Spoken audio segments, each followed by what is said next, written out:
Welcome to the Dojo Talk Podcast. Please remove them shoes before entry. Beat that nigga ass! Beat that nigga ass!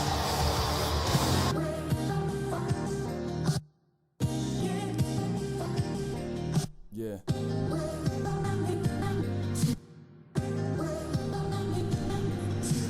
Living every day to define man's mission. Looking to the sky for divine transmission. Deaf man's vision makes the blind man listen. Eyes on the prize, this is blind ambition. Thank you. Welcome to another edition of the Dojo Talk Podcast. I'm your host, Serial Sensei. We are on episode number 32. I am back again after a brief hiatus, kind of, sort of, well, at least of talking about fights with my co-host, the Anti-Cool. What's going on, man? Hello. We're back. Oh, happy Black History Month, by the way. Man, hold up. Now that I think about it, you just said that. Wasn't Father's Day, like, when was that? Yeah, like 2 weeks ago. Yeah. So happy belated Father's Day for, I think I might have said that on another podcast. I don't know. But happy belated Father's Day. Probably. Yeah, there's been a lot going on, like, these last 2 weeks that we didn't record at least anything fight related. So we got. I like how you no-sold the fact that I called it Black History Month.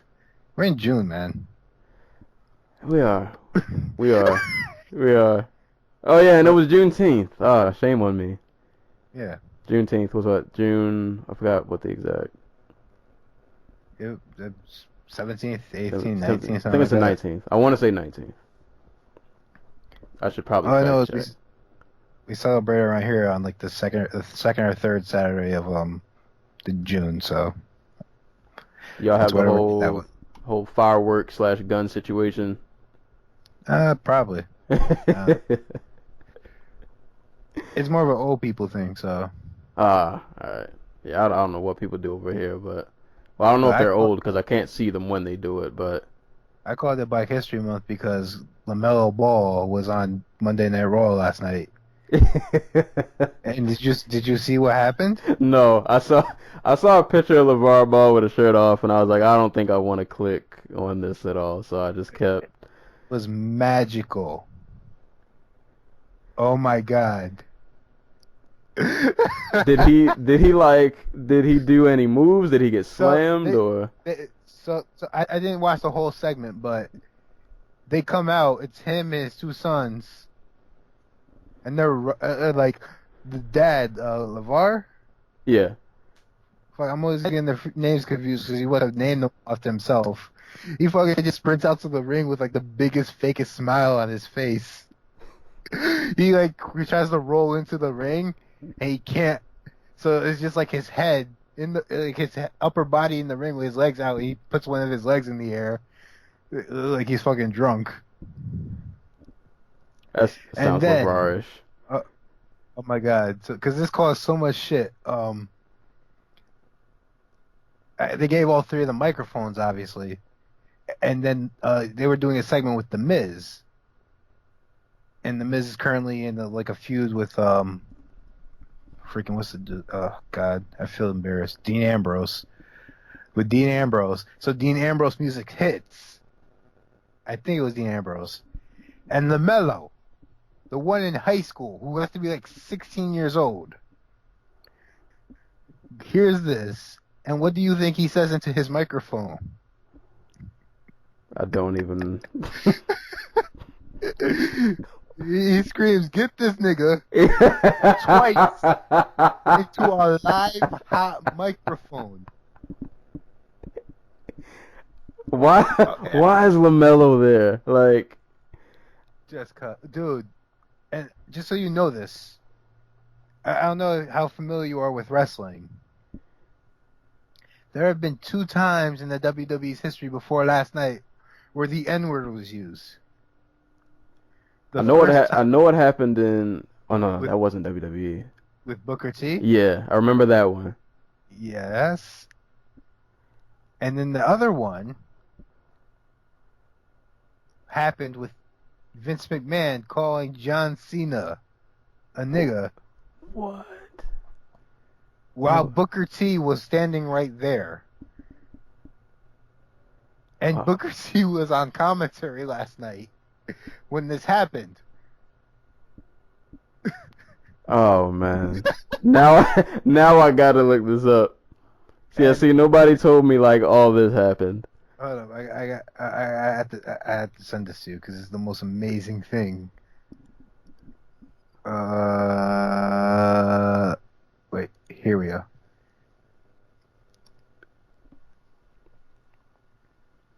I know Lavar is just making the best out of all of this. Just okay, all right. We're watching this in real time. Okay, give me a quick second. Oh my God, he's 15.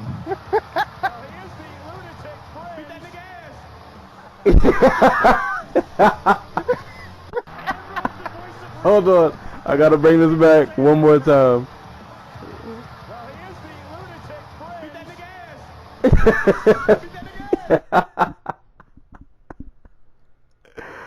Oh man, hey, it's So according to Dave Meltzer, Vince McMahon and Kevin Dunn were very, very upset. They were like livid. hey man. I get the sense that I'm pretty sure LaMelo and Lavar and company don't really care. I would not either. Like you got your 15 minutes of fame. I'm pretty sure knowing Lavar, he had to have got some kind of paycheck from this. He doesn't strike me as somebody who does these gigs for free. And he probably got LaMelo and the other. I don't even remember the other kid's name. He probably got them in on it too. Oh no, because I haven't. I've only seen like the clip I showed you, but there's a clip of Dean Ambrose reacting. Oh no. And, just look at it. Like he realizes what's been said. And like all the color drains from his face. It's like that's not on the script. Oh man. You know what? This probably won't be the last incident. Like we're gonna have to deal with Lavar Ball. Not even just Lavar. Like They're guaranteed coverage. yeah, like the Ball family. Like this is gonna be a thing for like the next. As long as Lonzo is in the NBA, like we're gonna have to deal with this. Like this is gonna be a thing that just happens that we're just gonna have to accept and just be okay with it. Oh man, yeah, I gotta put this in the show notes so you guys can yeah, this goes in the show notes so you guys can just watch just foolery. Just oh my god. What was LaVar doing in the beginning of that clip where like he's doing this like weird upper body what was that? I don't know. Oh man. That was ugh. Oh wait, it was the WCW? Never mind. I thought it was in the WWE for some reason. The first time where Booker T said he was going to get Hulk Hogan. Yeah. I don't know. I gotta compare those two. What? See, at least with the Booker T one, like he kind of caught himself like. Like the only people who are going to be upset are like freaking like white moms. Yeah. Who are bad enough to let their freaking kids watch WCW in the mid-90s. Like, if you're willing, your kids were heard probably worse from you. Right. Like the second time, Booker T was just like, I think Booker T was caught off guard. Man.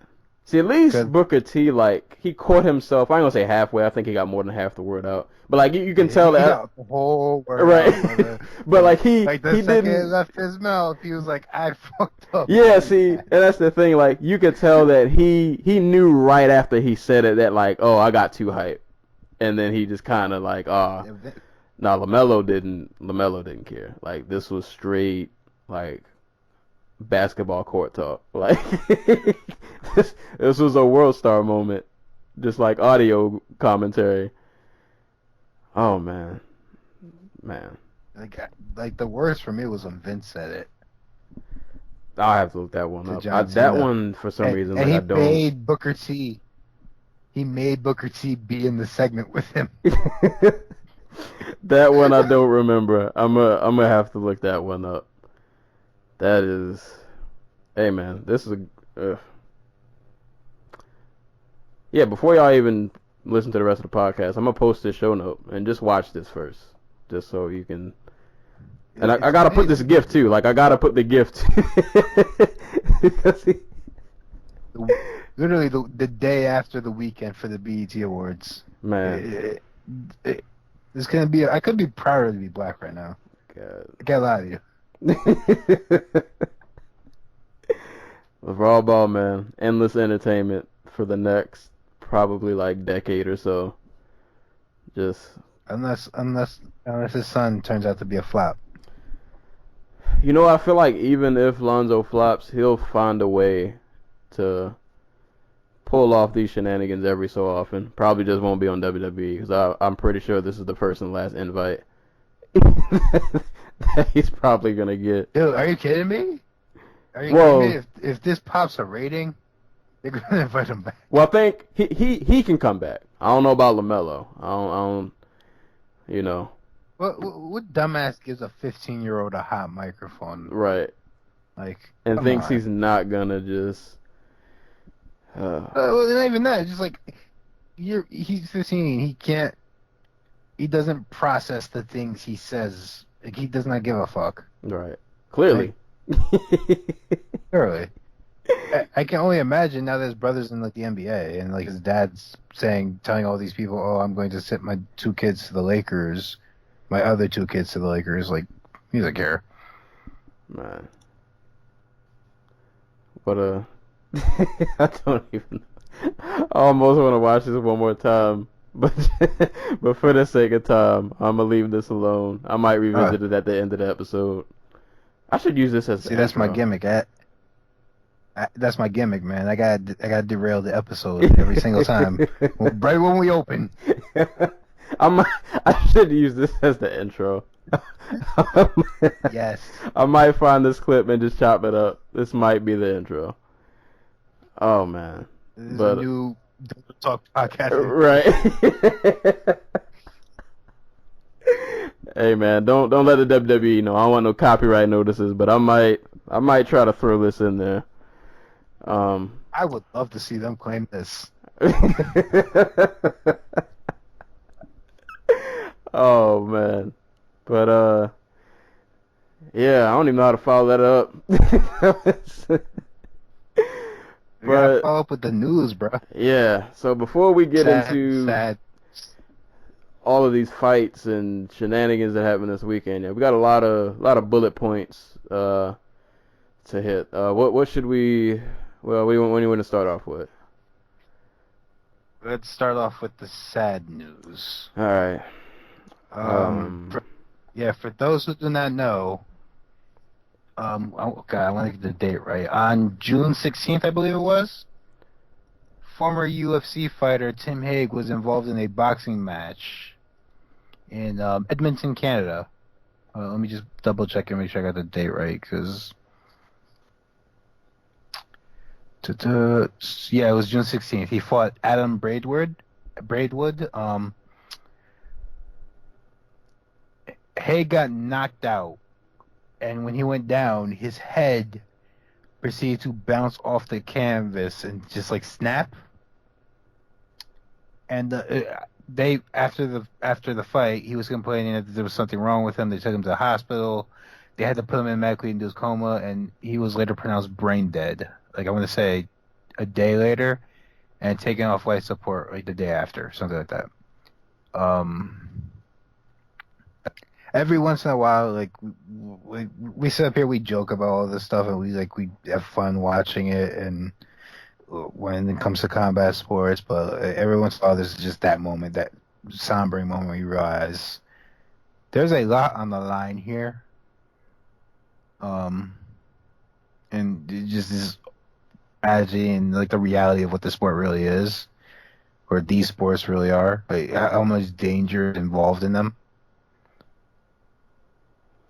Because this isn't the first time Tim Hague's been knocked out. Like he's been knocked out like 8 times alone in MMA. I'm sure about his boxing record, but yeah, it's tragic. Yeah, And our thoughts with his family. yeah, I watched the I'd heard about it first while I was at work, and then like I didn't want to watch the fight, but Yeah, curiosity just unfortunately it gets the best of you. Like you kind of just want to see for yourself. And I watched it I think like the day after they announced that he passed, and it was just oh man, like I almost want to say like I feel like this could have been prevented. Like it's kind of hard, man. Like in this sport, like you said, it's entertainment, but at the end of the day, it's literally two people fighting. You know, yeah, so these things it's a risk. It's as much as you know you do what you can with rules and regulations to protect fighters, so on and so forth. But sometimes these moments just I mean, luckily I feel like they're few far in between. I can't remember like the last time I've heard of somebody dying in a fight, but it happens like five. I want to say like 7 to 8 times a year. ooh, It just tends to happen on like the amateurs or something like yeah. that. The thing about this one I think that just bothered me the most was like before the final knockdown that kind of just sealed the fight. Like Hague he got knocked down like 4, 5 times at least. Like he took a couple of, like there were so many times in that fight where to me like it just should have been stopped. Like after about the third knockdown, like I just couldn't understand why they keep letting him fight. Like I Yeah. couldn't get it. Like I don't corner man should have threw in a towel, or at least the ref needs to save you from yourself, because it just felt like at that point like there was kind of just no reason to continue. But And they boxing, I think boxing gets this right more than MMA does in terms of like, okay, this person's off. Not only is this person not offering anything back, but they're just getting severely beaten. And at what point does it just stop mattering? right. Like the like the fact that he could land that one punch and it turns the whole thing, like that doesn't matter anymore. This person's safety is more important, more prescient. And I think boxing gets that right more of the time than MMA. We have people who are staunch defenders of the fact that Mark Hunt got his face pounded in for like 4 rounds against Stipe Miocic, and that fight should have been stopped like 10 minutes Right. earlier than it should have. Like, but I don't know at what point this stuff is preventable, other than like probably Tim Hague probably not getting licensed to box. Yeah, Or at least, considering the I don't know knockouts before, yeah. well, the knockouts before, and I don't know if how deep they got into it with like his medicals and stuff like that. Like, I'm not trying to like shift the blame or like say somebody didn't do their job, because obviously I don't know. But like you pray and hope these things don't happen, and it just makes you think when they do, like what could have been done to stop this. Right. And hopefully there are smart people than I working on that. Yeah, I would hope, and like I said, I don't really know what I guess you would do, but hopefully if any good thing would come of this is that, I don't know, maybe they'll look more carefully into things like that, especially like you come from MMA, you're going into another sport, like maybe they look deeper God. into medicals, and they,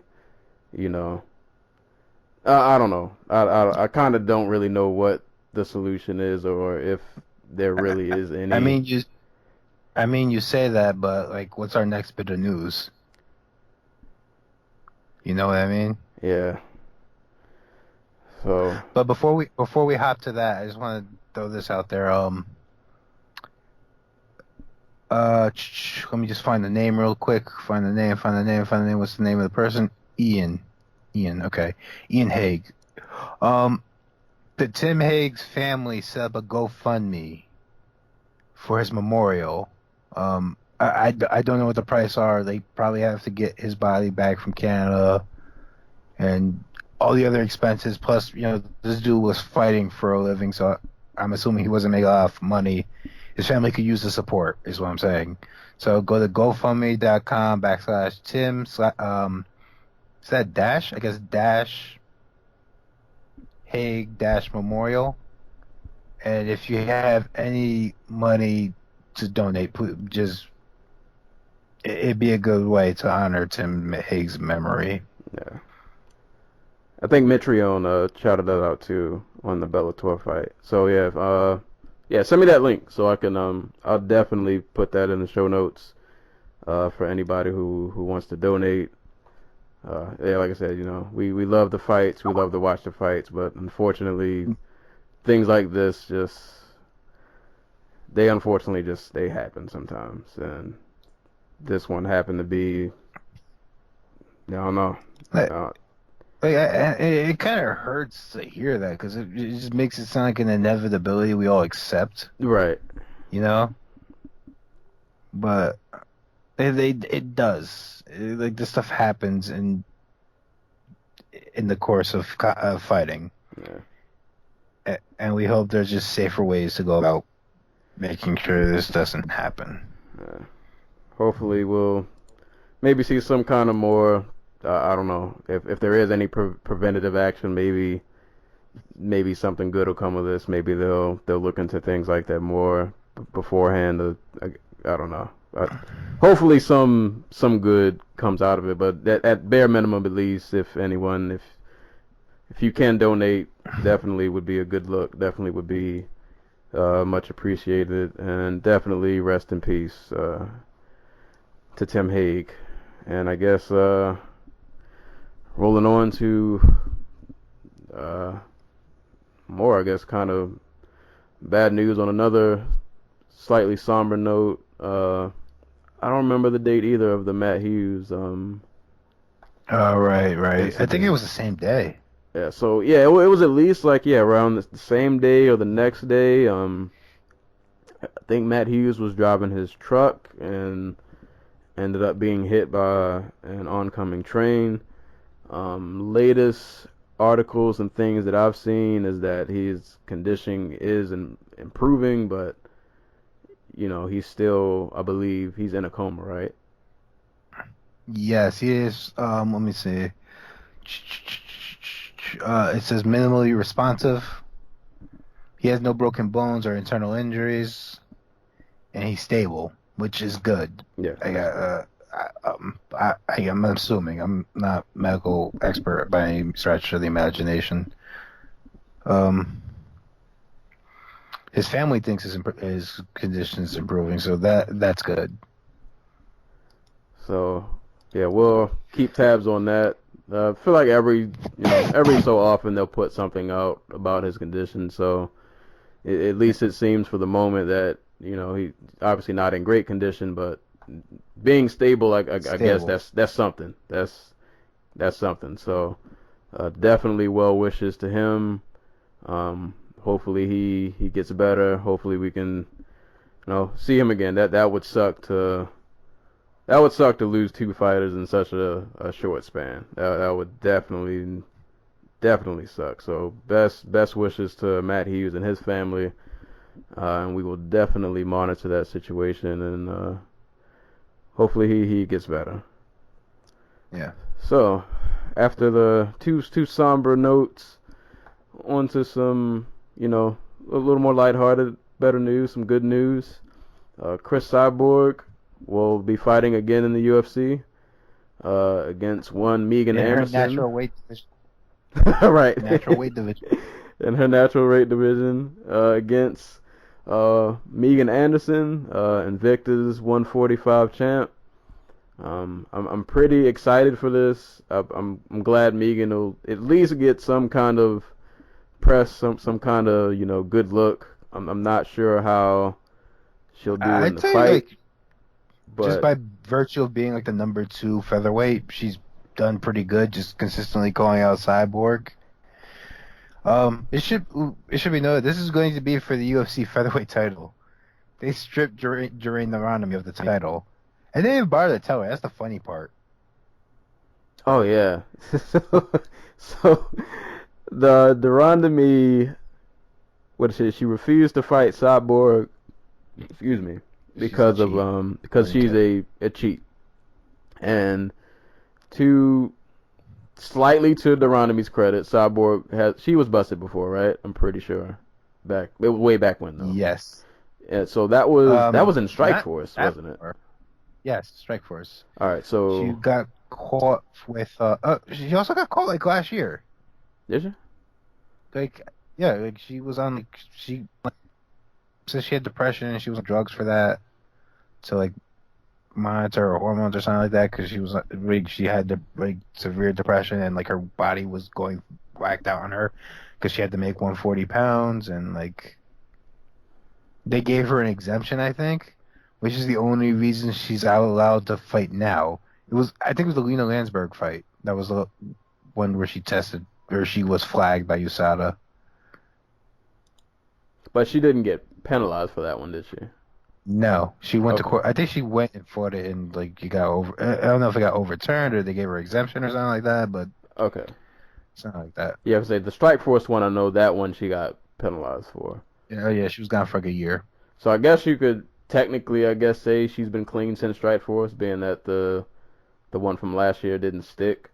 So, but I mean, either way, the Rondomy refused to fight Cyborg, and in turn the UFC said, "Hey, you're gonna have to give us that belt back." So, Well, not even that. They didn't even bother telling her. they just announced the fight. That's gotta suck. At the same time, though, Rondomy said, "I'm going to go back down." Rondomy's team said that she was going back down to 135. I'm not sure if that was until they found a challenger for her at 145, or she just wanted to go back to 135 to to try to get revenge on Amanda Nunes or whatever. But Point I being, mean, she wasn't sticking into the division, and she wasn't a Cyborg, who was like the number 1 contender. So yeah, I was gonna say, I don't get how you go to 145 and not think that you're gonna fight. Like, you have to cross paths with Chris Cyborg. Like, yeah. But yeah, either way, she's that belt's gone. They came thief in the night, just took it while she was asleep. I mean, she didn't really deserve it in the first place, if we're being honest. Yeah. But still, But yeah. Either way, it's gone. Not every day you see a champion get stripped of the title. But if anything, man, I'm happy for Megan though. I think this will be Yeah.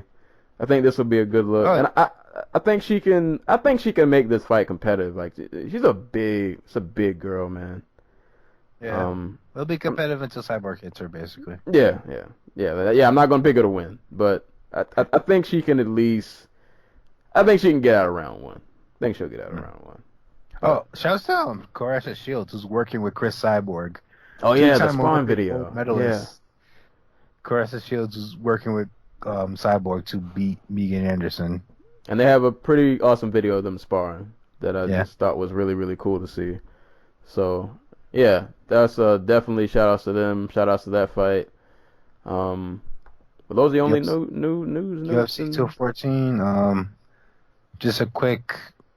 They made the Floyd Mayweather Conor McGregor fight, y'all. Oh yeah, that's the thing now. Yeah, since we haven't talked about fights in so long. So yeah, Mayweather and McGregor, that is a thing. We won't get deep into it now because we are gonna do probably pretty much like an entire podcast, or at least half of a podcast dedicated to that. So yeah, be on the lookout. We'll definitely cover that. I have a lot to say about that one too. So. Oh yeah, I do too. Both defending fight and haranguing the fight and like everything in between. So. Yeah. We'll definitely. There's gonna be a lot to talk about with that one. So yeah, be on the lookout. So I guess we'll get into the main course. We got a lot to cover. This might be a long podcast. So you guys sit tight. Don't move anywhere. A lot of people got beat up during like these last 2 weeks. So we're gonna start with a fight that we didn't get to cover the card. It was like 2 weeks ago, 3 weeks ago. UFC Fight Night Singapore, bitch. There we go. Yeah, that one. The Betch Correia and Holly Holm fight we didn't get to cover. We won't go through the whole card, but we will just kind of briefly go over the main event. I can't really say I was surprised how this ended. To me, this was pretty much this reminded me of kind of like her oh god, what's the organization? Every fight she's ever had. Yeah, I was gonna say, I was trying to think of she was in LFA, right? Not LFA. Yep. I keep saying LFA. Yeah. It was Yeah. in Legacy. Legacy, yeah. So it kind of reminded, of her early fights in Legacy, where she kind of, she plays the outside. She give you a blitz every now and then. And then she kicks her head off. Yeah, pretty much. And really, up until the kick, there wasn't a whole lot going on in that fight. But I definitely will say the kick was beautiful. Oh yeah, it was one of the most beautiful question mark kicks ever. Yeah. And before that, it was one of the most dull fights ever. So like, Right. yeah. Both extremes Duality all of in Holly one Holm. fight. Right. Like straight up, Holly Holm. I mentioned this on like Tumblr before, and someone brought up Hector Lombard, but I'm sticking with Holly Holm has the most deceptive highlight reel tape of anybody in combat sports history, because it's going to have all these like head kicks, but it's not going to have like the 20 minutes of just like flailing and like grunting beforehand. Right. Like, Yeah, can you think of somebody else's biggest fight was just so anti-typical of how they normally fight? Like, the Rousey fight is such an anomaly in Holly Holm's career, like between boxing and MMA. See, I think Ronda helped her out a lot in that fight, though. Oh, like yeah, 100%. Like just throwing herself into the Holly Holm's punches and trying to blitz her way into the clinch and like that. I guess really you could say Betch kind of not on the same level, but with the taunting beforehand, she kind of, I'm gonna say she helped, but it made it worse. Right. For her, it made it worse. It just made it more memorable. Yeah, like she does the whole, bring it on, kind of doing her whole Nate Diaz shtick, and then question mark kick comes out of nowhere, and she was not ready. Life happened a little too fast for her to react, and the follow up punch just wasn't even needed. But so I don't know where Holly. She wants a title shot. Her manager and her said we're sitting out because we think we earned a title shot. No, I don't. Like Sarah McMahon's out here going for her 4th win. Come on, like Holly Holm, you gotta step up.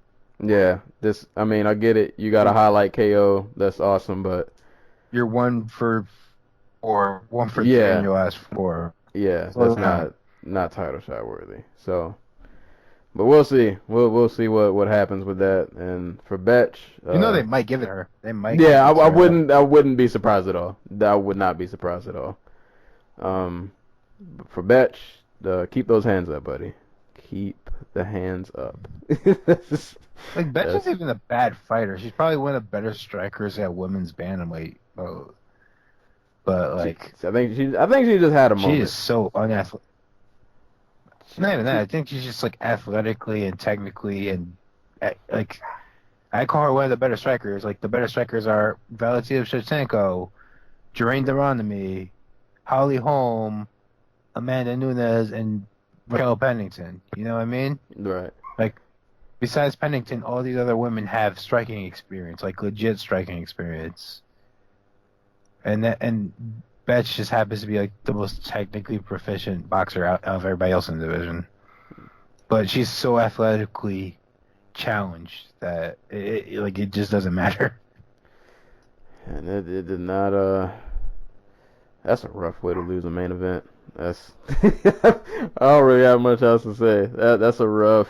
I mean, that's a rough look. Betch did what the UFC hoped that she would do. She got knocked out. and That's what violent. they were hoping Just, for. yeah, they got it in very violent fashion. But yeah, good quick shout out to that fight since we didn't get to cover that card. Now on to the I guess the meat and potatoes of the episode. You want to start with? I just want to give a quick shout out to Rafael Dos Anjos, who moved up to 170 and looked really good against Tariq Saffiedine. Oh yeah, that was that card. Yeah, man, workhorse at 170, man. This guy. Yeah. Gas tank. Yeah, I thought he would look smaller too, but he didn't. He looked decent size for one. Yeah, he looked good, and he definitely just outworks that, just completely outworks everything. It was good to watch. Yeah, so shouts to him. So that's all I had to say. Yeah, that was definitely a good fight. Saffiedine. No, I'm not gonna get into it. I'm gonna leave it alone. Should we start with Bellator or we keep it UFC? What card should we go with first? Just kind of get all the craziness that is the Bellator card. Let's start with Bellator. All right. Because this is the most Bellator card. Yeah. And by that virtue, it makes it the most MMA card in the history of MMA. Man. Just like half starts, fights not living up to expectation, just weird shit happening. It's amazing. It was everything. This was everything. It was everything you could hope for, unless you were hoping for like an entertaining night of fights. I gotta say, so just quick story backdrop for this card. So I went to a theater because my local theater was playing this. So me and my homie, shout out to my friend Jay, we went out, paid our little $15, and we had pretty much an entire theater to ourselves because nobody else around here killed. Like, is there anybody? No, it was me, like my friend, and then like the only other people who were watching fights was like one of the door guys came in because he wanted to watch the Fedor fight, and then like there was a security guard who would pop in like in and out randomly, like watching fights, and then he would kind of leave. So me, yeah, we had an entire theater to ourselves. and hopefully nobody important in Bellator is watching. We streamed the entire thing on Facebook. we put the phone in between two seats and just let the camera point at the screen. And I think like at one point, my friend had like 700 views, and then his phone died. So I cut my phone on, and then I streamed the rest from like, I think I started streaming at the end of the Fedor fight. So like from the Fedor fight to like the last 3, I think, I streamed. It was a good time, man. Like, only two people in the. Huh? Like, if you are somebody who got roped into like watching this card, like the magic of it will be lost on you, because you'll just see like a bunch of just like ludicrous crap, like the double knockdown of one of the legends of the sport. And, like, but if you are like somebody who has sat through like Bellator cards when Josh Neer was a headlining act, like this is or like just an MMA fan in general, I should say. Like how could you not just revel in this? I'm telling you guys, if you ever get a chance to watch MMA card in the theater, I don't care if it's just you, do it. I've never been so entertained in my life. I'm telling you, this is one of the greatest theater experiences I've ever had. I was wildly entertained by this card, and I shouldn't have been, but it was not good. Right, it was the best worst thing. I mean, isn't that all we really hope for in MMA? Right. It's the best worst thing.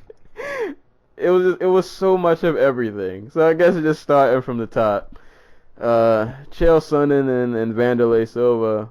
This was a fight I honestly didn't much care to see, but somehow I still find myself just enjoying just watching two old angry people who hate each other.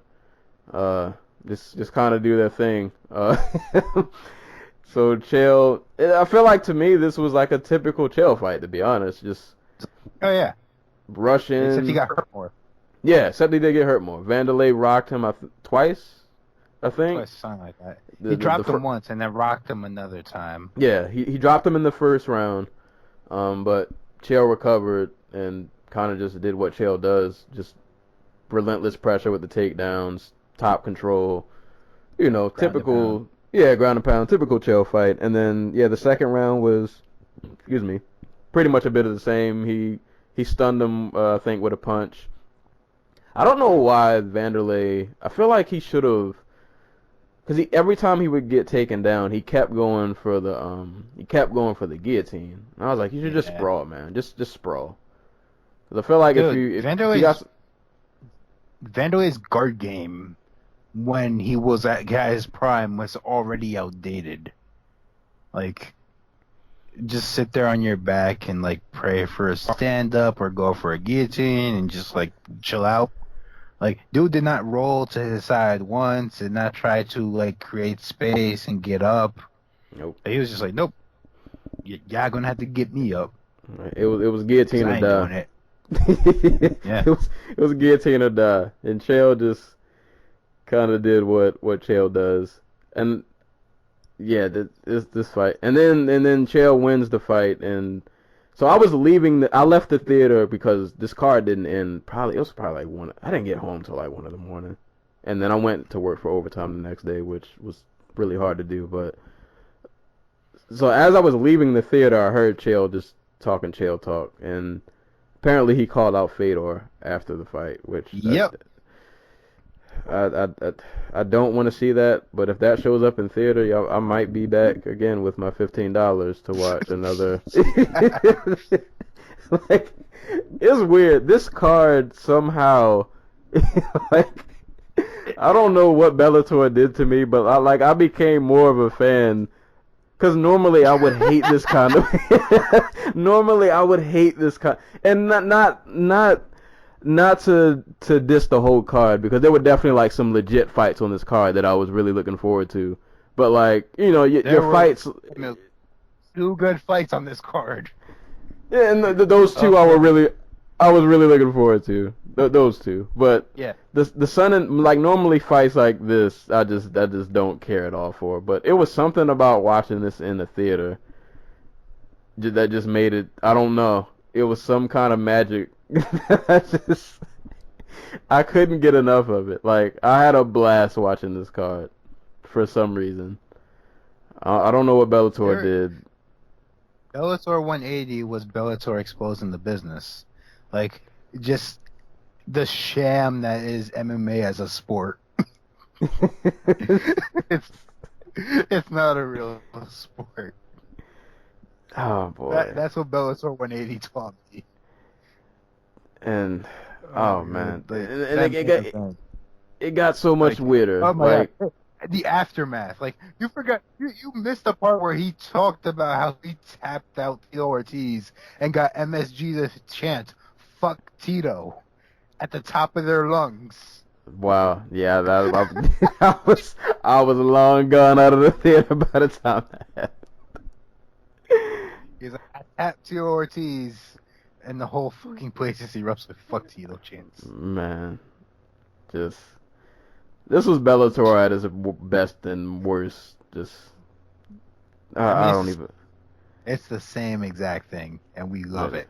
It is. They suckered me in. You know what's worse? You know who would have been this card if he hadn't died? Who? Kimbo would have been on this card if he hadn't died. Oh man. You missed out on some real magic.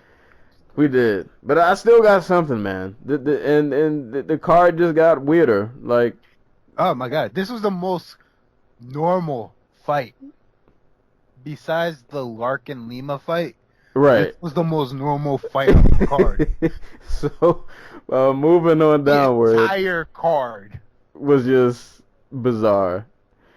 Skipping down we're gonna skip Gracie and I mentioned this beforehand, but you want to talk about old people fighting. I know neither one of them are really old, but a Gracie and a Couture won on this card tonight, y'all. At the same time, on We're the talking same night. We haven't even, oh my god, we haven't even gotten the BJ Penn. No, It's like oldies week. right. Just seniors everywhere. Like, I was thinking during this card, Vitor is always talking about he wants the Legends division. Dude, go to Bellator. That is a Legends division. Like, the entire promotion, this is where the Legend division happens. Well, quote unquote. I don't know how I feel about Chael being a legend, but this is where those fights happen. Are you kidding me? Like, Tito versus freaking Fedor? Would you not watch that? Or not Tito, Vitor versus Fedor. I'd watch the crap out of that.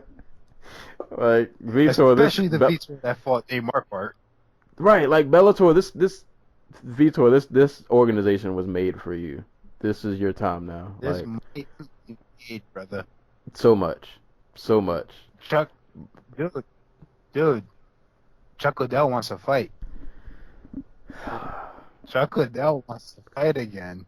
Matt Hughes was going to fight before he hit by the train. Like, this is what money's to be made, Vitor. It's going to be so... Oh, God. I don't... It's gonna get worse here. If this card was a success, it's just going to get worse. It's going to be amazing. Oh, yeah. And I'm going to be back in the theater. I might even go to the front row this time. I might go... tickets. I'm going to call off from work and just be like, I got to go see... You definitely do. Old man Vitor Belfort fight Tank Abbott. Like, Tank by uppercut. Oh, man. I know that Tank is the thing with like a cane and like an oxygen tank, but I need to see it. Man, this card. All right, let's up to that co-main event. Yeah, where things just stayed. Man. I don't even know if it was sad. This is the best possible outcome anybody could have hoped for. Yeah, like, and I was dreading this fight, but like after it was over, I was like, you know what? This was actually very well worth it. So Fedor Emelianenko makes his Bellator debut against Matt Mitrione. A fight that was going to be on free TV like 5 months ago, 4 months ago, whatever. But they were like, nope, we're going to put it on pay-per-view. I'm glad they did. This fight was so just... So, the fight was basically them kind of feeling each other out. 74 seconds long. Yeah. It was 74 seconds long. It was worth every penny. The first 60 seconds was you waiting for the fight to go left. You were just waiting for the moment that somebody was going to die. They were just kind of feeling each other out, nobody doing too much. I think Mitrione threw maybe like a leg kick, and I think they had like a quick...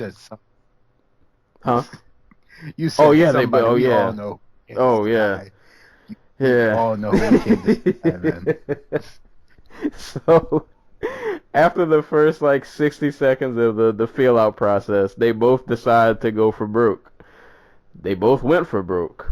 They both landed at the same time. They both died at the same time. But Mitrione came... No. Fedor died.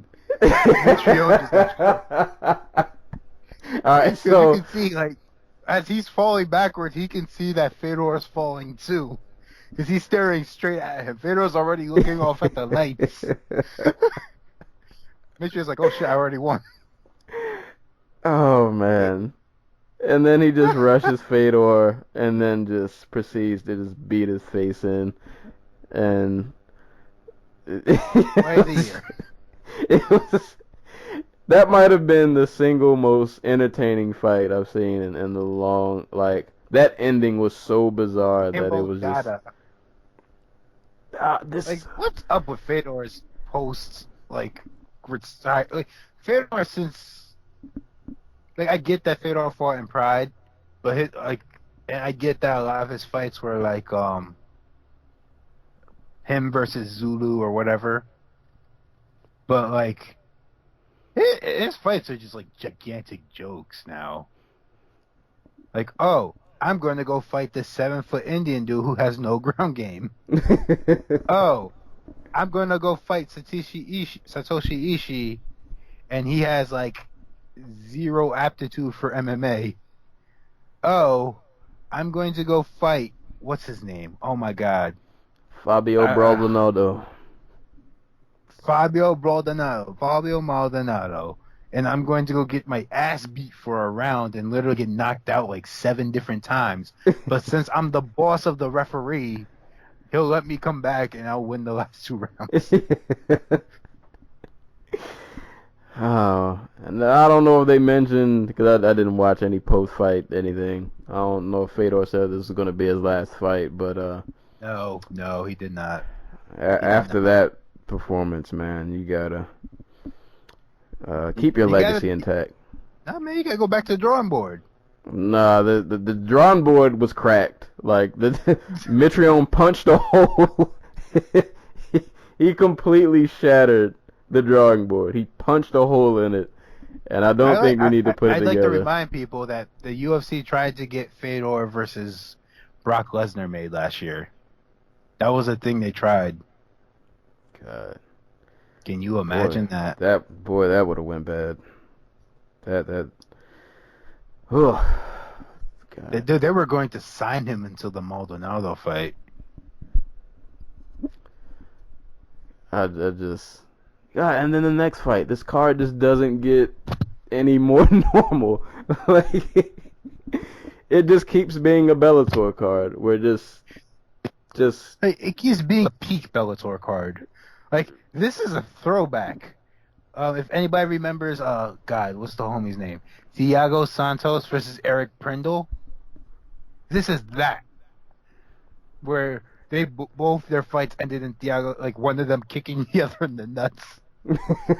And Thiago Santos' whole like freaking big toe went into like Brindle's grundle. God. This is what this fight was.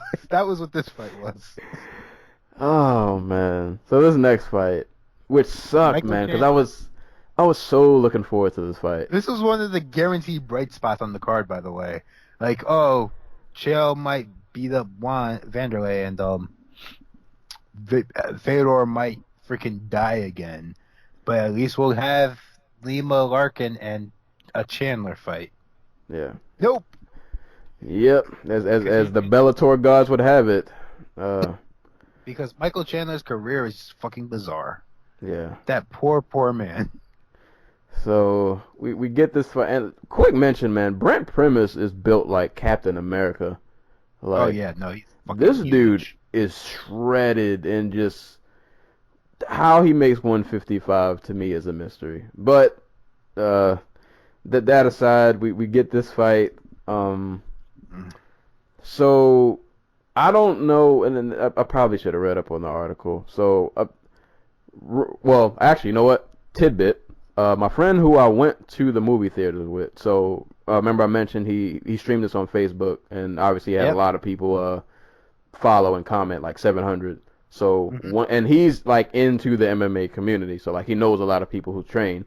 One of the people he knew, I guess, was friends with Brent on Facebook. So he sent me a screenshot of him and Brent going back and forth about this fight. Of my friend basically telling him that this one was a fluke, and Brent saying, you know, I gave him the low kick, and that messed his foot up, and that's the reason why his foot/ankle just kind of kept giving out. No, that's not why. Huh? It was what happened was. Well, that was Brent's argument. I'm just throwing it out. That was his right, his Brent threw, I can't remember if it was a body kick or a head kick. Chandler it was a head stepped kick. back.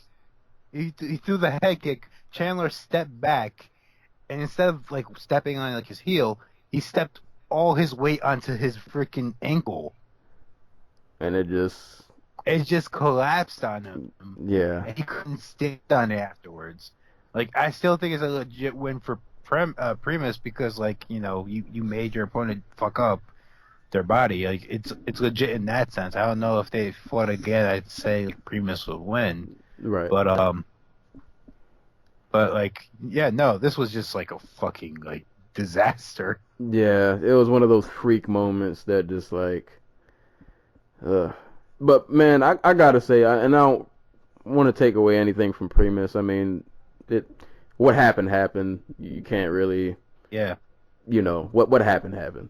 But Chandler is an animal. Like, if you notice during the fight, like there was a moment where, cause his ankle buckled so many times. And there was a moment where, like, his ankle buckled, and he never looked down at his foot. And I think they mentioned this during the commentary, too. Like, if you look at him, he never looks down at his foot. His eyes are always on Brent. Like, just to show, like, how bad he wanted to win this fight. Like, dude, after his ankle buckled, like, he literally rocked Brent Primus. Rock Primus, yeah. He almost knocked him out. And then he had that brief moment, he rocked him, and then he went for another right hand, and he kind of missed and stumbled, and then just kind of couldn't recover from there. But yeah, man, Chandler's a dog, man. Like, that guy. Also, fuck the guy with the stool. Oh man, I didn't notice that. I didn't notice that until after somebody posted on Twitter saying they Charlie Brown Mike Chandler, and I was like, what are y'all and I was like, what are y'all talking about? And then I saw the GIF, and I was like, why would you do that? Like, so for people who, if you didn't see or didn't notice, so there was a moment, I think it was like after they had already called the fight off or when they were about to. They were about to, yeah. Yeah, Chandler goes to sit on his stool, and the guy just pulls the stool out from under his, like, right from under him. Alright, so, no, like, they take him into the ref calls in doctor, so they sit him down and everybody comes in. By the way, at that point the fight should be called because you can't stop somebody on like an injury. Injury, right? Yeah. You if their like ankles fucked up and they can't walk and you think they can't continue, you call the fight. You can't call in the doctor and be like, can he fight? That only works on eye pokes and groin kicks. But beside the point, they call the doctor in. So they have him sit on the stool, and the doctors look at his ankle, and Chandler gets up and hops around for a second and says, like, I can still fight.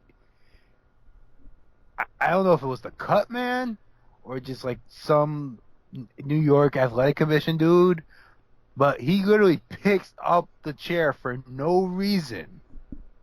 And then Chandler stumbles back to sit down and just, like, lands on his ass. Yeah. Another Bellator moment, encapsulated. And I think that's what got them to call the fight. Because they're like, oh, he collapsed under his own weight. Fight's over. It's like, no, they literally Charlie Brown me. And not to laugh at Chandler, because it really hurt to watch. Like, I wanted to see this fight. I love watching Chandler fight. This dude is crazy talented guy man. Who's had more like in cage craziness just fuck up his career than Michael Chandler. Like, there was a time he got fucking rocked by like Will Brook, and like nobody knew what happened, but he just stopped fighting and turned around to walk back to his corner, and then I forgot about that. And then got lit up. There was a time, like there was a 2 times, because he arguably should have won the second Eddie Alvarez fight, and he arguably should have gotten the win over Will Brooks the first time. Like, there were, I want to say, like, most people gave him both those fights. Like, this dude's career is just like crazy. Yeah, like it's just marked with like craziness. Man, I guess that's what kind of makes him must-see TV. You don't know what's gonna happen, but it really hurt to see the fight kind of end this way, because you want to see guys, you want to see somebody win, getting a finish or a decision and not on an injury, but I guess it is what it is. I'm pretty sure that they'll do a rematch somewhere down the road, so hopefully that fight doesn't end in in Bellator fashion, like this one did. So yeah, man. I mean, shout outs to Primus. Champ for now. So joins Eddie Alvarez, Michael Chandler, and Will Brooks, I think, as the only lightweight champions. I could be wrong. Actually, I don't. think so. Yeah. Did he? Because I think Alvarez was the first one. Yeah, Alvarez, and then Kern was 45. So yeah, I think so. Alvarez, Chandler, Alvarez, Brooks, Chandler, Primus. So yeah, he's on that list and pretty decent company. So yeah, shout outs to him and well wishes to Chandler. Hopefully that injury wasn't anything too serious. Hopefully he can definitely get back in. Would love to see that rematch. Going down to another interesting fight. Another abrupt ending. This one was not due to injury. It was just due to an uppercut and a choke. Aaron Pico comes into Bellator with a lot of hype surrounding him. I forgot what are like his wrestling credentials. I can't remember off the top. All right, so Pico foregoed college to go train directly with the national team when he was 16, 15 years old. But he's a junior Olympic medalist, not a junior Olympic, junior world champion medalist. I think he won silver and bronze. And at the team trials last year in 2014, he beat, I want to say, 2 NCAA champions and an NCAA runner-up before getting bounced from the tournament on a tiebreaker from Frank Molinaro, I want to say his name is, from Penn State, for the final spot on the Olympic team. So he missed the Olympics by like a tiebreaker point.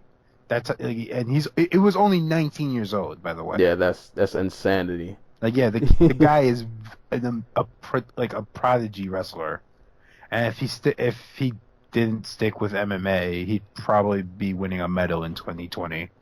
He might still, especially after this. So yeah. So he fights Zach Freeman, who I didn't know this beforehand. This kind of just pissed me off. So Bellator does, I think they do a good job, at least as of late, of like recruiting talent, signing, they snatch up these all-American wrestlers or people with, credentials every now and again, people that are worth keeping an eye on.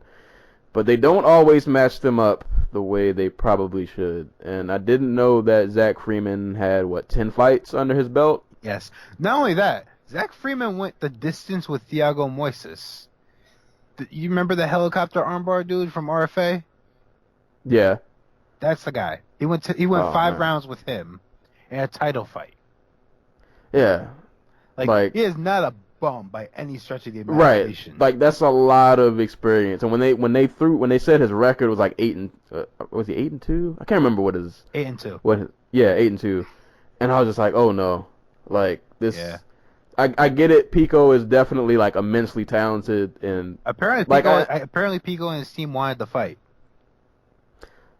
I mean, Pico does. I mean, I guess I kind of applaud him. Like based on the little bit I've seen of him in like interviews, like he seems like he's game. Like he's ready. Life. Yeah, he's about that life. But he might have been a little in over his head with this. Yeah, I think maybe he was, a little. I don't say cocky, but I don't know. I think he thought this was gonna be a cakewalk, and it definitely was not. You know what I don't think helped? He has boxing credentials. I want to say he was like a junior Gold Glove national champion in like 2008, 2009. So he thought he was just going to come into the sport, and he's like, I got the boxing, I got the wrestling. There's no way anybody can touch me. And it's not as simple as that. And he definitely got touched. He came out really aggressive, instantly put on pressure. Instantly ate an uppercut. Yeah, ate an uppercut, and then got guillotined. Yeah, got choked out, and that was it. Like literally, that was all she wrote. I know when I knew he was gonna lose the fight. Slightly before the card, I checked on ESPN.com because I saw on Twitter. He was the lead story on ESPN.com. Not like the ESPN MMA section, like ESPN.com. Like the whole website. He was the lead story that night. That's a lot of pressure. That's. But I mean, he loses. But I'm not gonna write him off or say like he's done. I feel like almost it's good that this happened now. Well, I don't say it's good, but yeah, like dude, there have been other guys who lose their first fight to like way less good competition. Right. Yeah. Who were older and didn't have the credentials or athleticism as Pico, and who went on to do great things. Like the only difference is Pico did his on the nationally televised pay-per-view. Televised, yeah. With all the media attention in the world behind him. Like, right. This is why I was... The thing is, Bellator knows that this is not the smart way to do this, because they've been doing it slowly with Tyrell Fortune and Ed Ruth. Like, Ruth is a guy who has, like, a 3-time national champion. He still hasn't fought on a main card yet. I think he's, like, 3 or 4 fights into his career already. Right. Because they realize, okay, as soon as this guy starts winning fights on national TV, the fans are going to demand that he fights for the title, and like we don't want him fighting for the title this young, because like he's young, he's gonna like there's a good chance he's just not experienced enough. Right. So Bellator knows this. I don't know why they got in their head that like I get that God, what's the dude's name who runs AKA?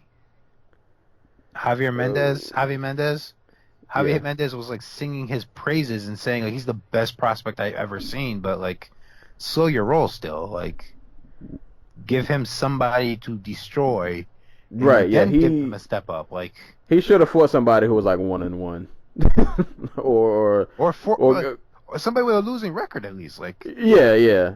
Like, he needed a showcase fight. Like we saw another fighter make their debut today, like that night, and like they got someone who had a losing record who stylistically was a poor matchup for that. Who stylistically was a good matchup for him. Like that's another thing. Like Zach Freeman apparently is like somebody who's competing like jiu-jitsu competitions and has won like titles and stuff. Yeah. So like that's the last person you want to give a wrestler. Like give him somebody who's been boxing since they were like 20-something years old, and that's the only thing they really know how to do. Yeah. I don't know what they were doing with that, but I'm pretty sure they'll bring him back for if anything for him. Hope so. They put a lot of money into them. Yeah, I would hope. I would hope. If anything, I'm pretty sure that's a pretty humble experience. And I think I saw an article that said he did realize after the fight, he's definitely got holes in his game. So it's at least a. He doesn't even have a game yet. That's how big a hole he has. Yeah, but at least he it seems like he took the loss well. Like I guess at least now he'll probably understand. Hey, I can't just come in with my boxing and my wrestling credentials and think I'm just gonna destroy everybody. Like it doesn't. Yeah, it doesn't work. It doesn't work like that. But yeah, man. Shout outs to Freeman for derailing a hype train, and hopefully they don't. Hopefully Bellator keeps him. Yeah, definitely should after this. They need every lightweight body they can get. Like yeah. Yeah, you got to keep him after that. That uppercut was pretty nasty. Yeah. The uppercut was nasty. And I guess moving down to the last fight that we'll go into detail about, Douglas Lima and Lorenz Larkin. This was the fight mainly that I was looking forward to on this card. Larkin, who left the UFC on, a 2-fight win streak, I think?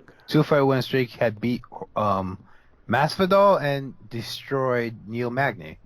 Yep. And Douglas Lima, who recently got his belt back, KO'ing Koreshkov.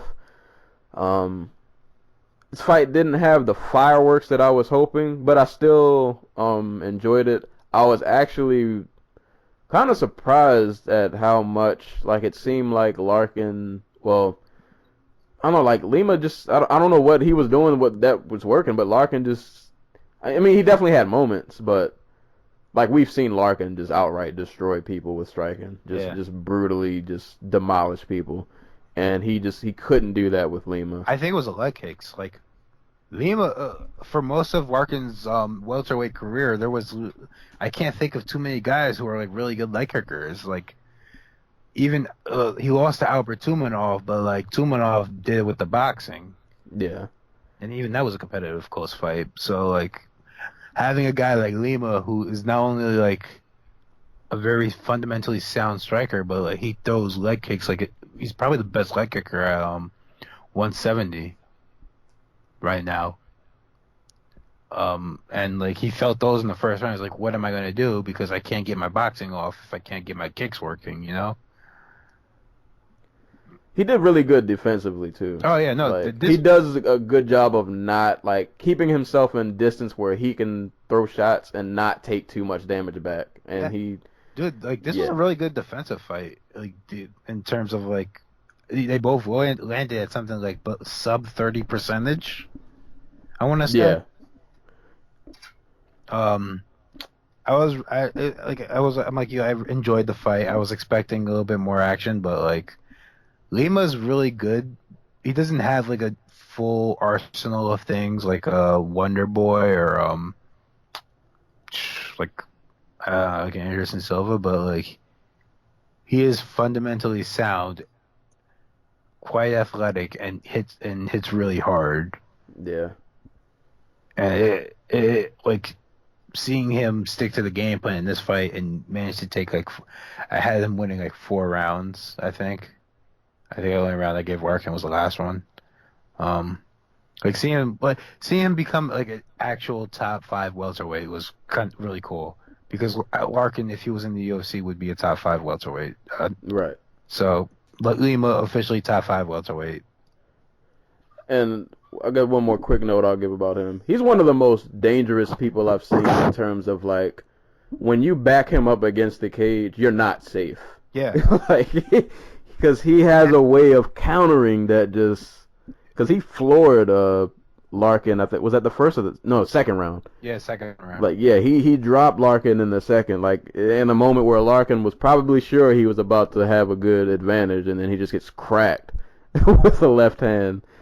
And yeah, man, that was the same way he caught Koreshkov, kind of the same way where Koreshkov had him against the cage and he's wailing off shots, and out of nowhere a hook comes and his lights are just turned out.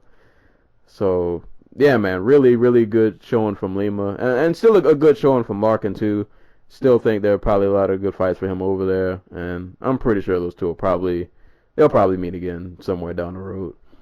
But next, Douglas Lima, Rory McDonald. Oh yeah. Oh, and Roy said he was not. He pretty much gave his GSP version of him not being impressed by this fight at all. Which is hilarious because this is probably like the most like a Rory McDonald fight we're ever going to see from somebody that's not Rory McDonald. But we'll see. Lehman McDonald should that should be a pretty good scrap. I guess quickly I'll just breeze through the rest of this just to give shout outs. Ryan Bader beat Phil Davis in a split decision. He is now the Bellator 205 champ, whatever that's worth. James Gallagher dominated Chinzo Machida.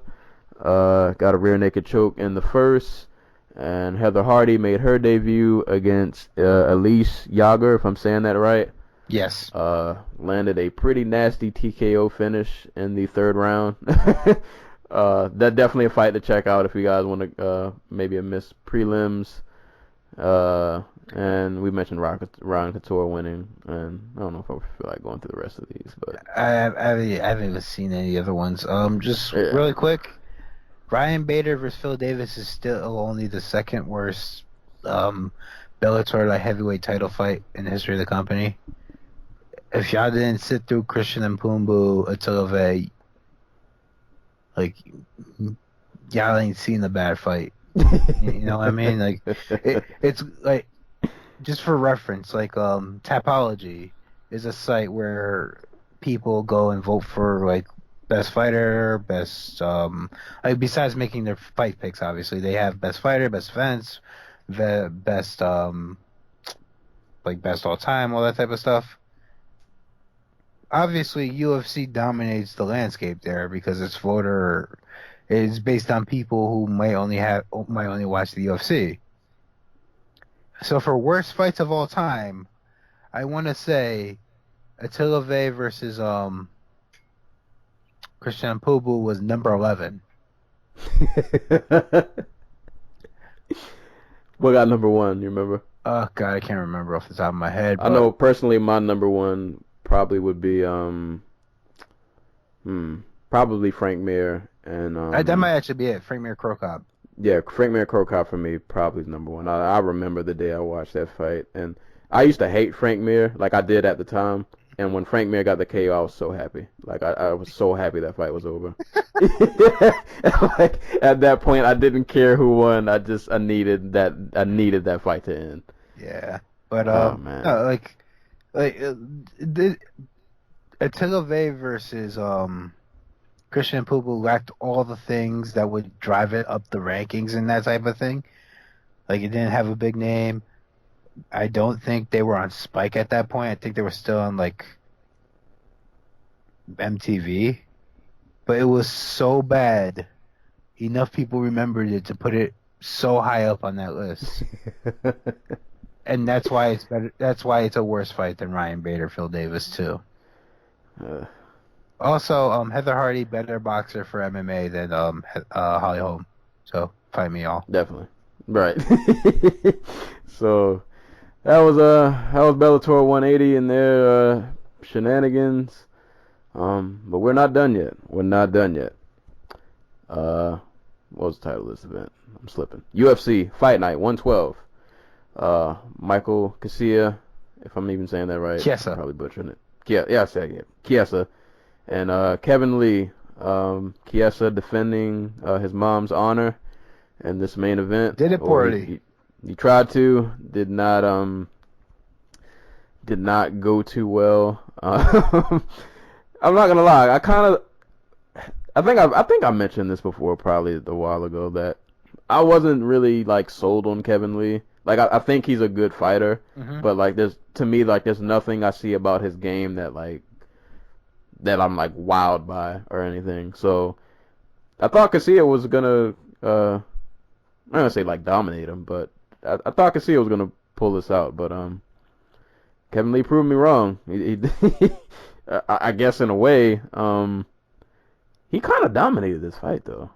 Like controversy aside, had him in a pretty bad spot, and yeah, no, I guess I was gonna go out. Like, there's no doubt. And yeah, I was just gonna jump to that because I mean, before the choke, it was pretty much. I think Lee had took his back somehow. He kind of beat up on him a little bit. Oh right. And then, Chiesa dropped Lee or like pushed him to the ground or something.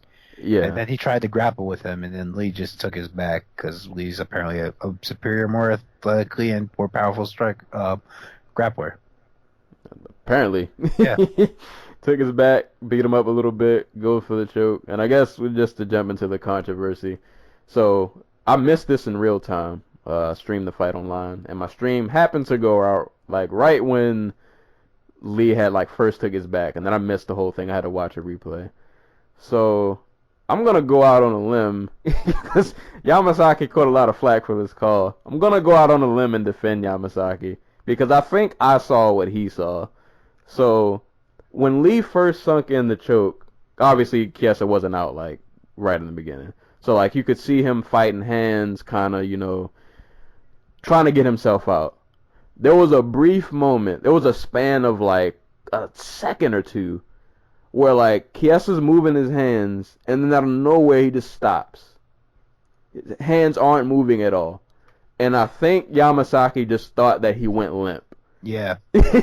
And I can't blame him because I immediately saw it when I watched the replay, so I get why he called it. And and it was weird because like Chiesa stopped defending, and then as soon as they called it, it was like he popped back up to life. So I don't know if he really went out or if he just, I don't know. But the choke was in really tight. He honestly probably would have went out either way. I guess it kind of sucks because you want to see it end officially, but I kind of get the call. I think I saw what Yamasaki saw. I saw what Yamasaki saw, but at the same time, you want to give the guy like a couple seconds. You know what I mean? Like, if he had waited like 3 more seconds, I don't think there would have been any controversy whatsoever. Yeah. but he didn't, and yeah. Like I'm not gonna be as hard as on Yamasaki as other people have, because I'm like you. I saw what he saw almost instantly. Like, oh my god, his arm is going, like his arms went limp. Like I was actually surprised when Chiesa jumped up, because like he looked like he was staring up at the ceiling. His arms like froze up like T-Rex arms. Right. Like he claims he was trying to dig an elbow down to the mat and try to turn. He was not. He was going out. But Yamasaki should have given him more time, just to be like 100%. And I think probably another thing that maybe played a part, another fight which I don't know even know if we get a chance to cover it, but the Felice Herrig and Justine Kitch fight, which was a pretty good showing by Herrig and Kitch actually. Chick is crazy tough, but in that fight it was kind of a similar situation, but Kitch got out where like Herrig had a choke that looked like there was no way Justine was gonna get out, and somehow like she turned. I don't know how she did it.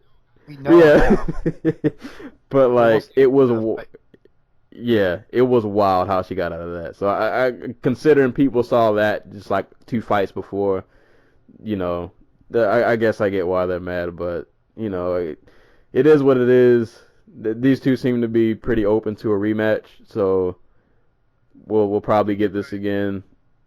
Oh yeah, yep, in Detroit, in Kevin Lee's backyard. So, you know, we'll see how that turns out. But I mean, either way, controversy aside, Lee looked good, man. He definitely looked good, and that I feel like I guess at this point in that division, he's someone to keep an eye on. He's moving himself up the ranks.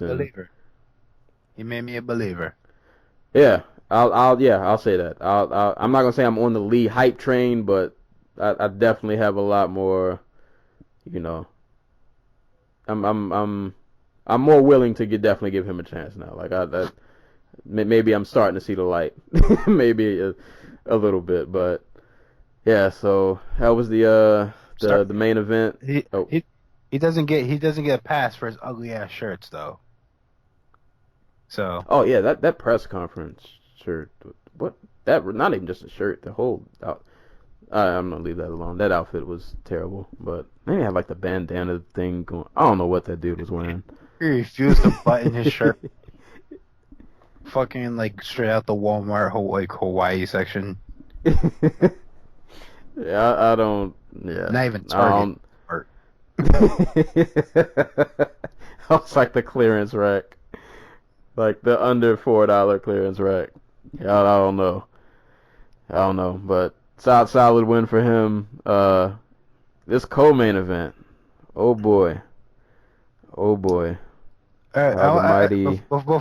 we get to the fight, I want to go into a pre-fight tape where Tim Bowes, who obviously filmed this earlier in the week before weigh-ins, is like they're doing the pre-fight hype roll. And Tim Bowes is going like Johnny Hendricks is going to learn that he's not made for he's not a real middleweight. He needs to be a little bigger. And Johnny Hendricks proceeded to respond to that by missing weight by 2 pounds. When I saw Hendricks and like I heard he missed weight, I remember when the fight started, and I looked at Hendricks' gut, and it reminded me of Harold from Hey Arnold, the guy who.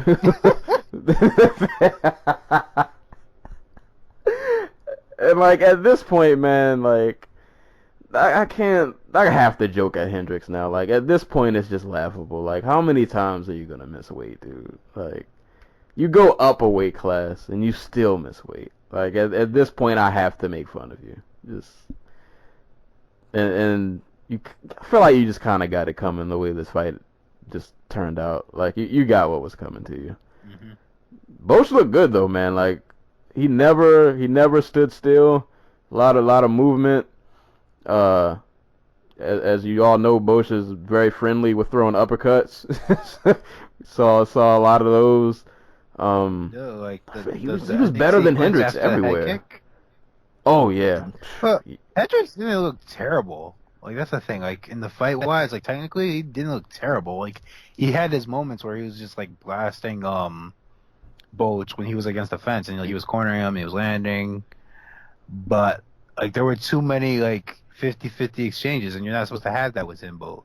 You're supposed to beat Tim Boach up, and maybe he lands something that like changes the course of the fight. But like this fight was way too competitive for me to think that at any point Hendricks was going to walk away with the victory after 15 And minutes.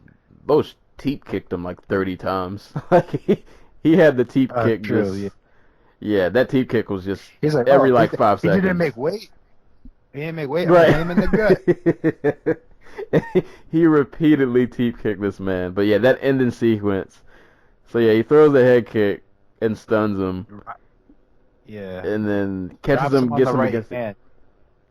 I didn't even see the right hand. Like it was weird because like at the camera angle, I saw the head kick, and then it just looked like Johnny just took a knee. Like Yeah. yeah, I didn't even know he caught a right hand for that. And then yeah, that uppercut. That's like a God. Like he palms your head. Yeah, that's something we don't see a lot in like MMA, I think, because like there's just so much crossover with boxing training, where like you're not allowed to do that. You can't literally grab somebody's head and just uppercut the crap out of it. Right. If you could, that'd be a perfect move to do in the like dirty boxing. Like you want that type of thing in MMA. Like you just you control the head and you blast it with the other hand. You have complete range of movement. So Timbo is innovating. Yeah, man. And somebody, I can't remember which announcer, one of the announcers counted. I think it was 6 uppercuts in total. Yeah. That he landed before it was over. I think that was Cruz. Yeah, that was vicious. Like, I don't even know what do you do. Like, somebody just grabs your head and just pushes your head down and just proceeds to viciously just, yeah, nothing to do but just kind of curl up and wait for the ref to save you. Man, but Bosch looked great, man. That was a good performance. And Johnny boy, I don't know what you do from here. Retire. Like he's another person whose career was just kind of like, it's kind of weird if you think about it. Like he has this fight with GSP where a lot of people felt that he won, and then he goes to he ends up fighting Robbie 2 times, and pretty sure one of those fights you could argue that he won, but he lost. You should have won both fights. That's the thing. Yeah. That's like his, yeah. Like, and the thing is, we could see those were the 2 fights where we realized that there was something wrong with Johnny. Where in the first fight, like he comes in and he tries to weigh in, and he comes in overweight, and to make weight, he's like, that's the one where Nick Diaz is there, and he's like calling him a fat ass as he's shaking on the scale because he's like they're telling him to calm down. He's like, I'm trying, because he's shaking so hard. I remember because I picked Lawler to win just because of that. And no, like he goes out and he manages to fight all 5 rounds and wins. But in the rematch, after like he's off for like 8 months, he comes back and he's winning the fight pretty handedly. And then like all of a sudden, like he just shuts down. Like he just goes to wrestle, despite the fact he's lighting up with Robbie Lawler, and Lawler's not landing anything on him. And it's just like he gives up. Like physically, he can't keep striking with him. I think that's where we all should have realized that there was something wrong with him. Yeah, I don't. His downfall has been just weird to watch, and then he goes on to fight Gastelum and just gets utterly destroyed. He looks like just like a league below. I don't know, man. He's in a weird spot, man. He's in a really weird, just, I don't know. He's not gonna get cut. That's the thing. Like he's too popular. Like when he's on TV, he pops a rating. And like you heard that crowd, like they were way in favor of Yeah. Hendricks. Way more than anybody else on this card. I don't know what he does after this. Light heavyweight. Right at this point, just keep going up. Just keep going up and see what happens. I mean, why not? Yeah, it's weird. It's weird, but great win for Bosch.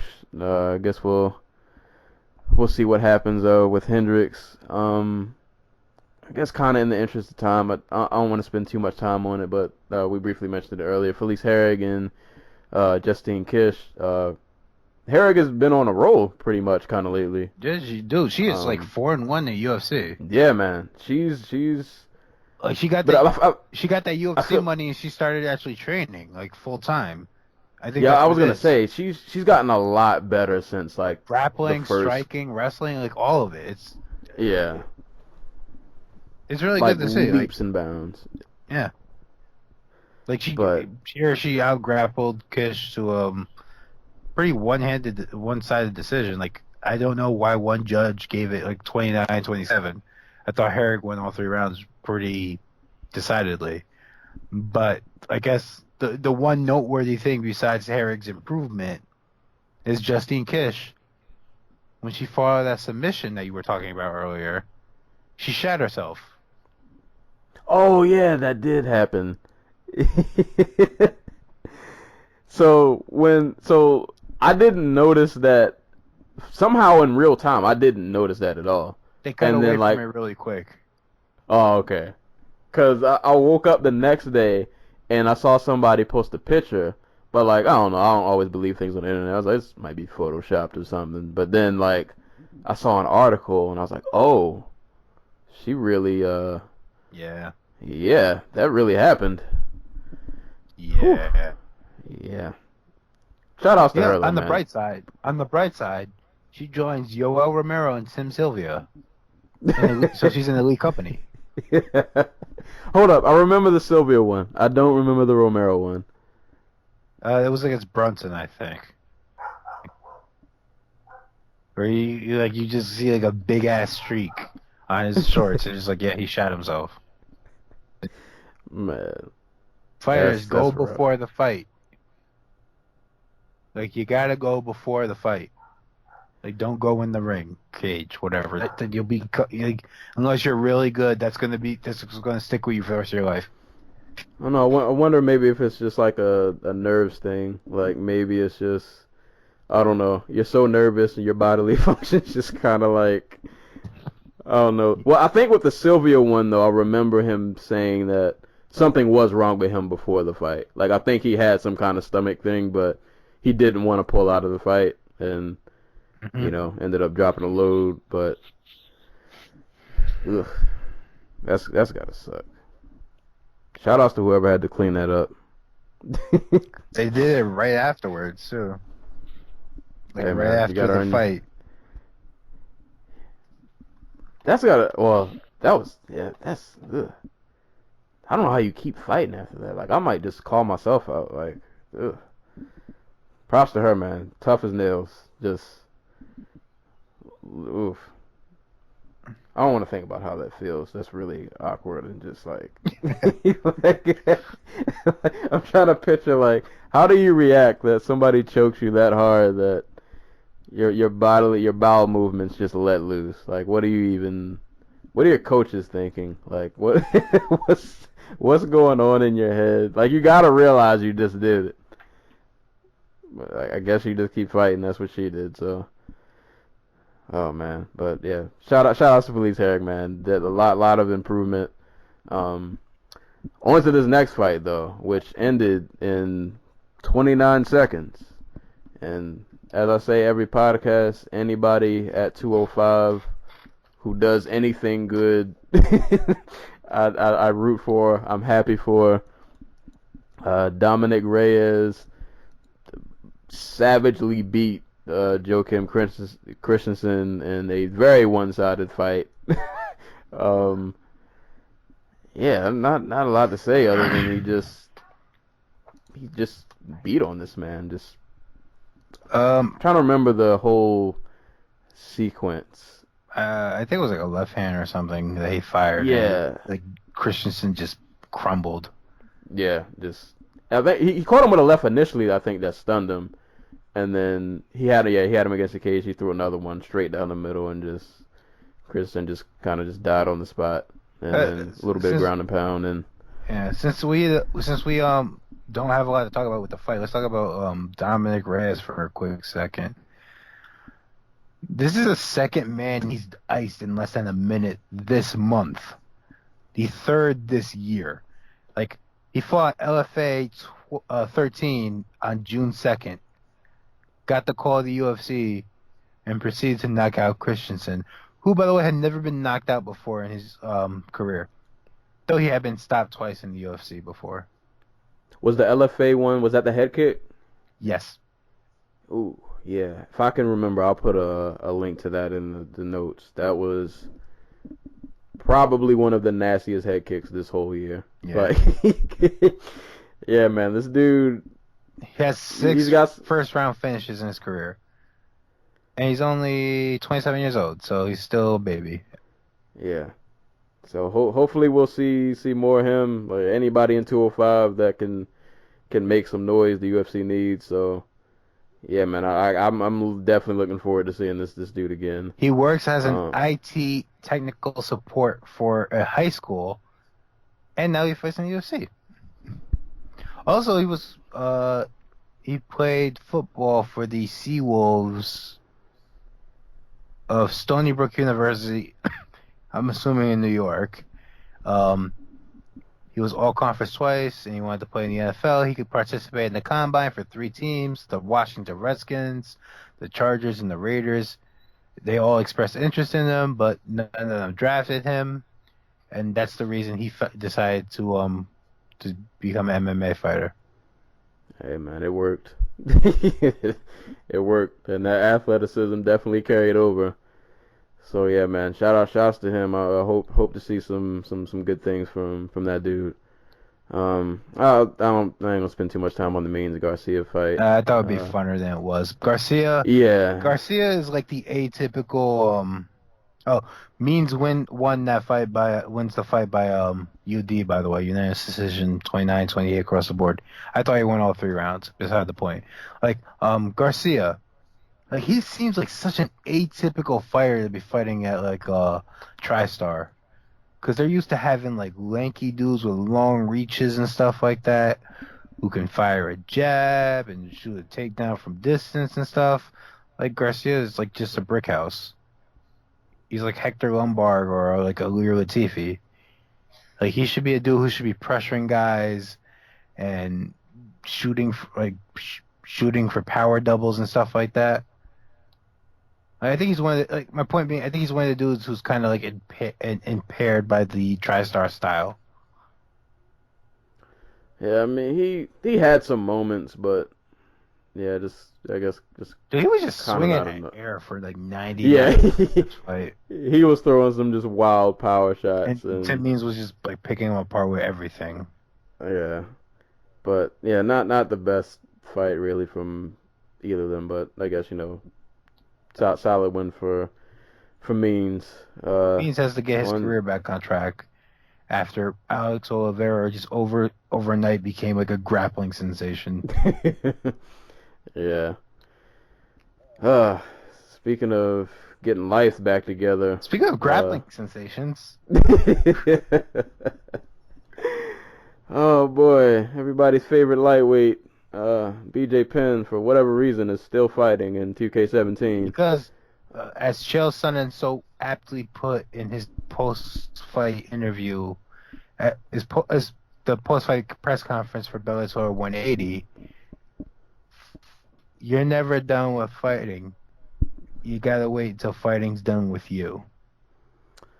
Yeah, well, I think fighting's calling. Well, really, it's been calling for a long time. I mean, you say that, but BJ Penn still puts asses in seats, bro. Yeah, he does. And apparently gets paid pretty good to do it.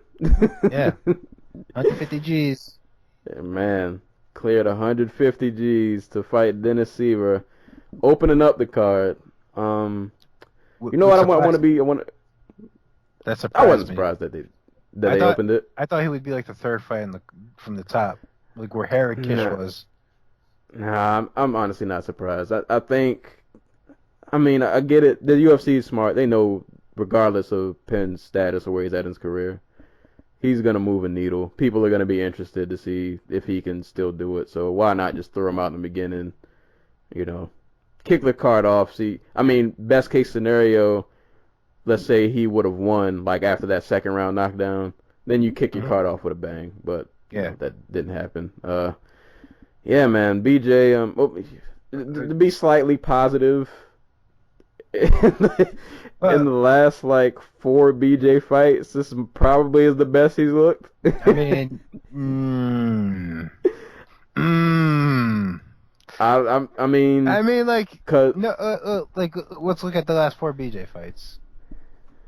Yair Rodriguez, just demolishing. yeah, Frankie Edgar, demolishing. like not even demolishing. Like, he embarrassed himself by fighting like the way he did. Yeah.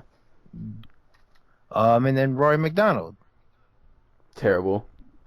Got his face boxed and kicked to death. So the last time BJ Penn was in a remotely competitive fight was in October of 2011 against Nick Diaz, where I think he took the first round, if I'm not mistaken.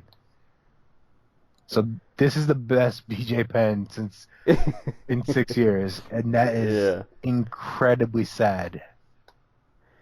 Yeah. I mean, I can't even remember the first round. I feel like the first round, neither of them didn't. Oh, dude, Dennis Siver was kicking the shit out of him. He was? Okay. I know, because he was bouncing around a whole lot. Like, he wasn't, keeping himself not an easy target. He was also countering the jab really well, like Siver. Like, before the fight, I kind of tongue-in-cheek said that Dennis Siver was going to leg kick BJ Penn into a TKO victory. I almost got close. Because the kicks were there. Oh, definitely. dude, he leg kicked the shit out of him. He also outboxed him for the majority of the fight too. Like, and his patent spinning back kick. I think he landed that a couple. Yeah, he landed that at least once. He threw a couple of those in there. Dude, like for major stretches of this fight, BJ Penn did literally nothing. Yeah. Like, he was just trying to, like, get away. Yeah, I was going to say, well, I'll highlight his second rounds because he had his one moment. He threw a jab uppercut combo. Oh, yeah. He caught a beautiful uppercut while Siver went for, like, the worst body kick he could probably throw. Like, I want to say it was, like, open guard. So, like, he was southpaw, BJ was right-handed. He threw it with his lead leg. It was literally going to land against nothing.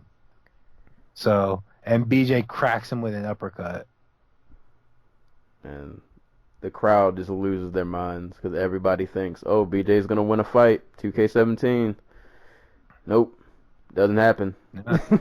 Like, he just he hits the ground and he just, like, completely, like, stops fighting.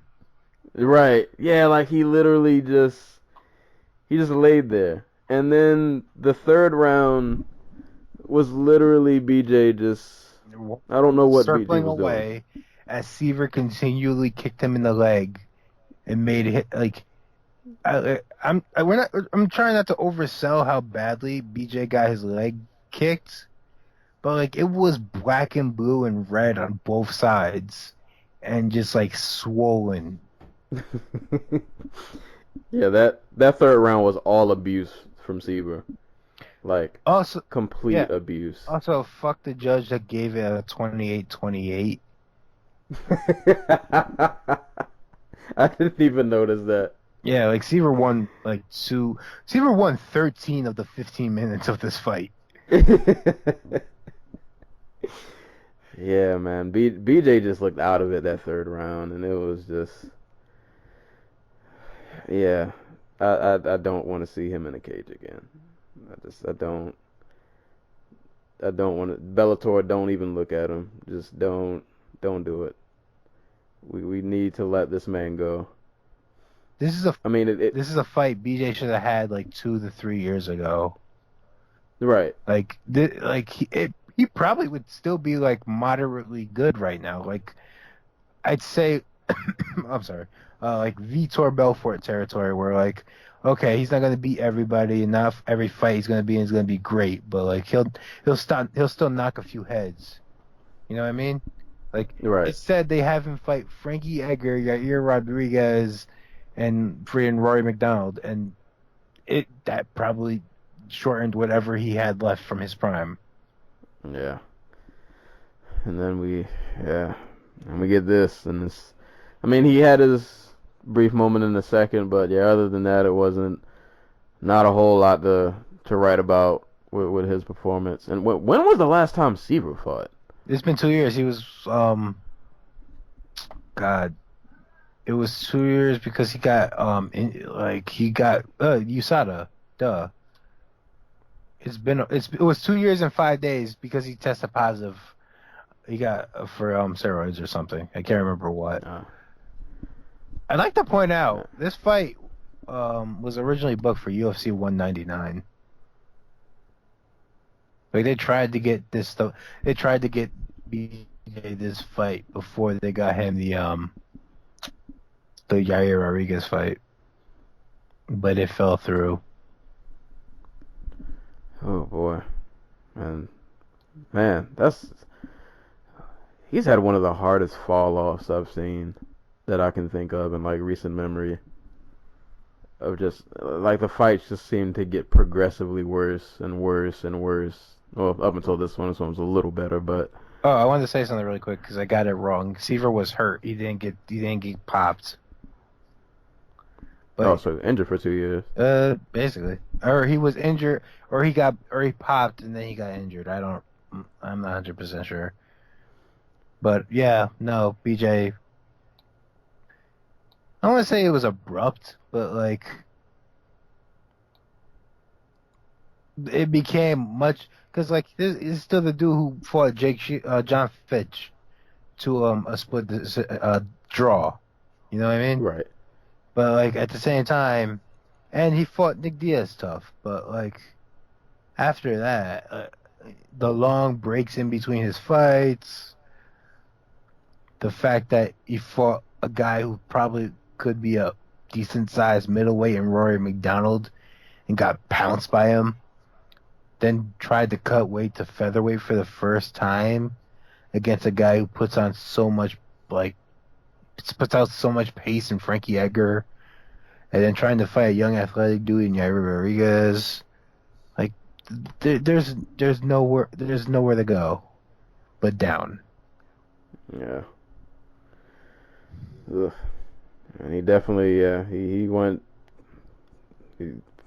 at rock bottom pretty much for all intents and purposes. I mean, at this point, I feel like there's nothing else to do but to just hang it up, man. Yeah. Like I'm curious. Just like I want to know how low can they go? How far down the UFC roster do they have to go for BJ Penn to get the win?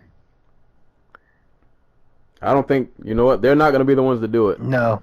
They'll let him walk out. Bellator will let him go low. I don't think so. Bellator is going to handle it. I think as long as BJ wants to fight and he puts asses in seats, they will continually put him in the cage. They will try their hardest to dissuade him from fighting, but he'll keep saying, I'm the new BJ, and he'll keep coming back. Unless he wants to leave, which is a possibility. But I'm not sure. Well, we'll see. But, yeah, I mean, I guess solid receiver, I guess. We'll see what happens with BJ. We'll see if maybe we'll get a retirement speech in this next week or so. But I guess quickly to gloss over some of these other prelim fights. I didn't catch all of them, but Clay Guida dominated Eric Cook for 3 rounds. Just, yeah, I don't really have much else to say. Just grappled the man to death and just kind of put it on him. Carla Esparza beat Marina Moroz in a unanimous decision. It was. There's another fight I wanted to mention. Was it the? Oh, Go ahead. the Kimball. The Jeremy Kimball and Josh Stansbury. So I think this is the very first fight on the card. Yes. So Kimball wins with like remember oh god, what fight was that? What was Dominic Steele's last fight? Oh, I know what you're talking about. When the one moment where he did like the Donkey Kong Yeah. so Kimball did that but with one hand. Bembose? Yeah, not Steele, Bembose, yeah. So yeah, that like downward like Donkey Kong strike. So Kimball did that and landed it with one hand and ended up getting a TKO from it. Like he dropped him with that and then followed up with I think ground and pound. So that was It was really funny because they were mentioning about how Stansbury was like training at the UFC new facility and all these new coaches and all this nutritionist and he's like, oh, I finally put on this muscle. I'm not walking around with the gut. And here comes Jeremy Kimball with his gut. The other sequence is him popping him with a right hand. Stansbury covering up, like ducking and covering up with both arms, like high guard.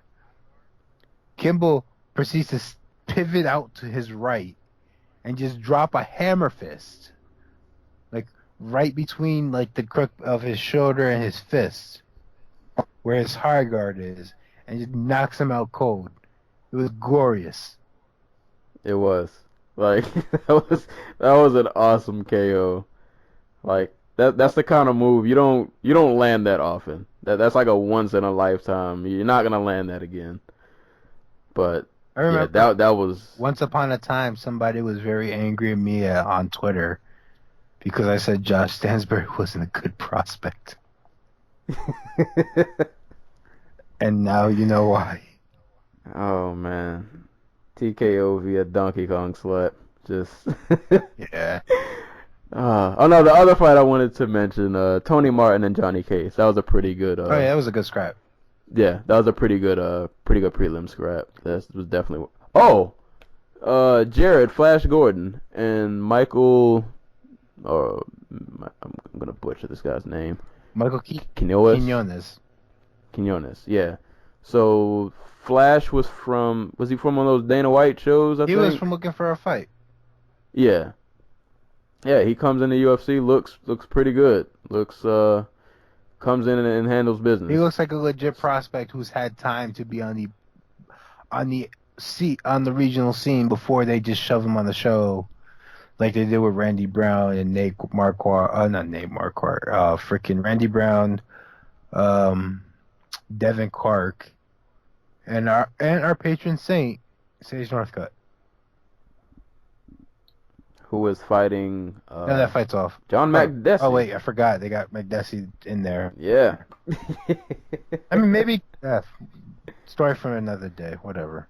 Poor Sage. Quick side note. Did you see his sister's fight?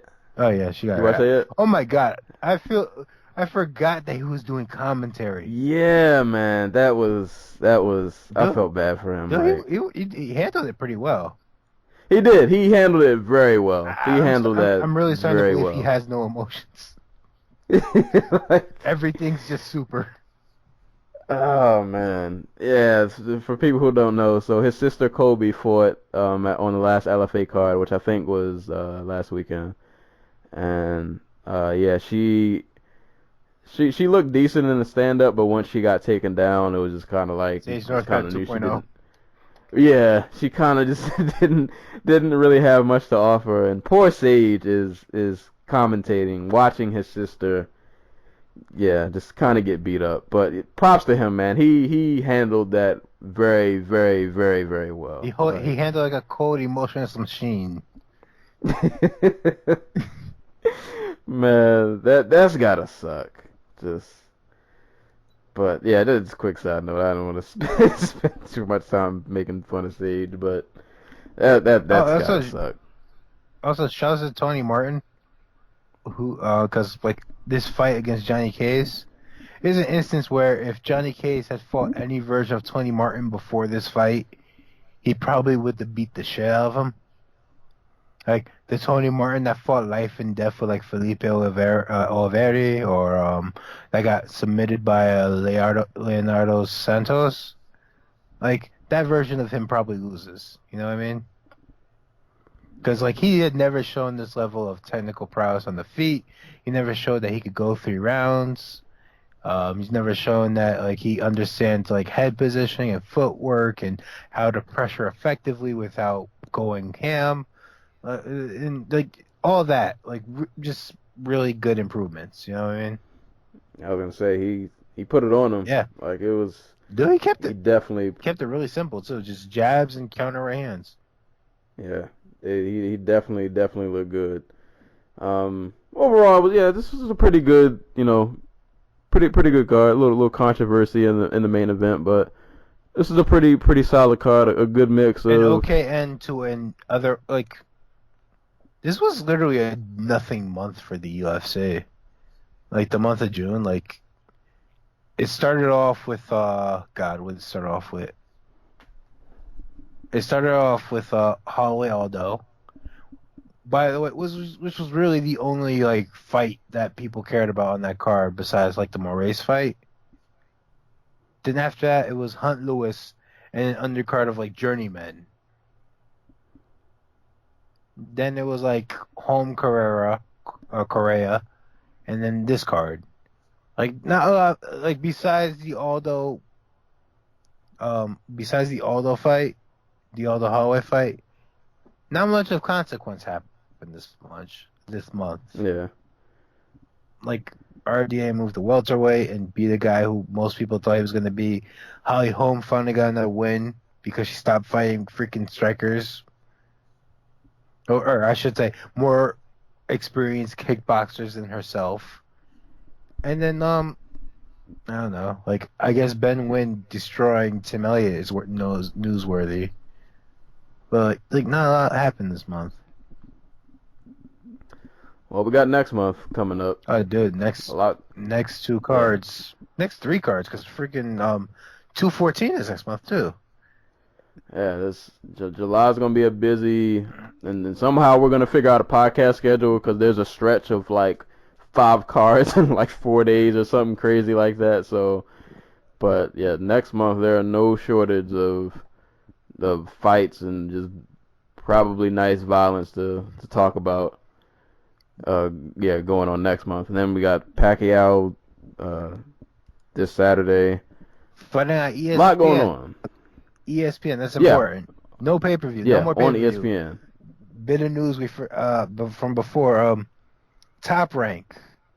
Pacquiao's promoter signed an 18 fight card deal with ESPN. Or at least they have the next, I think it's 18 or 25 cards that they're going to do on ESPN.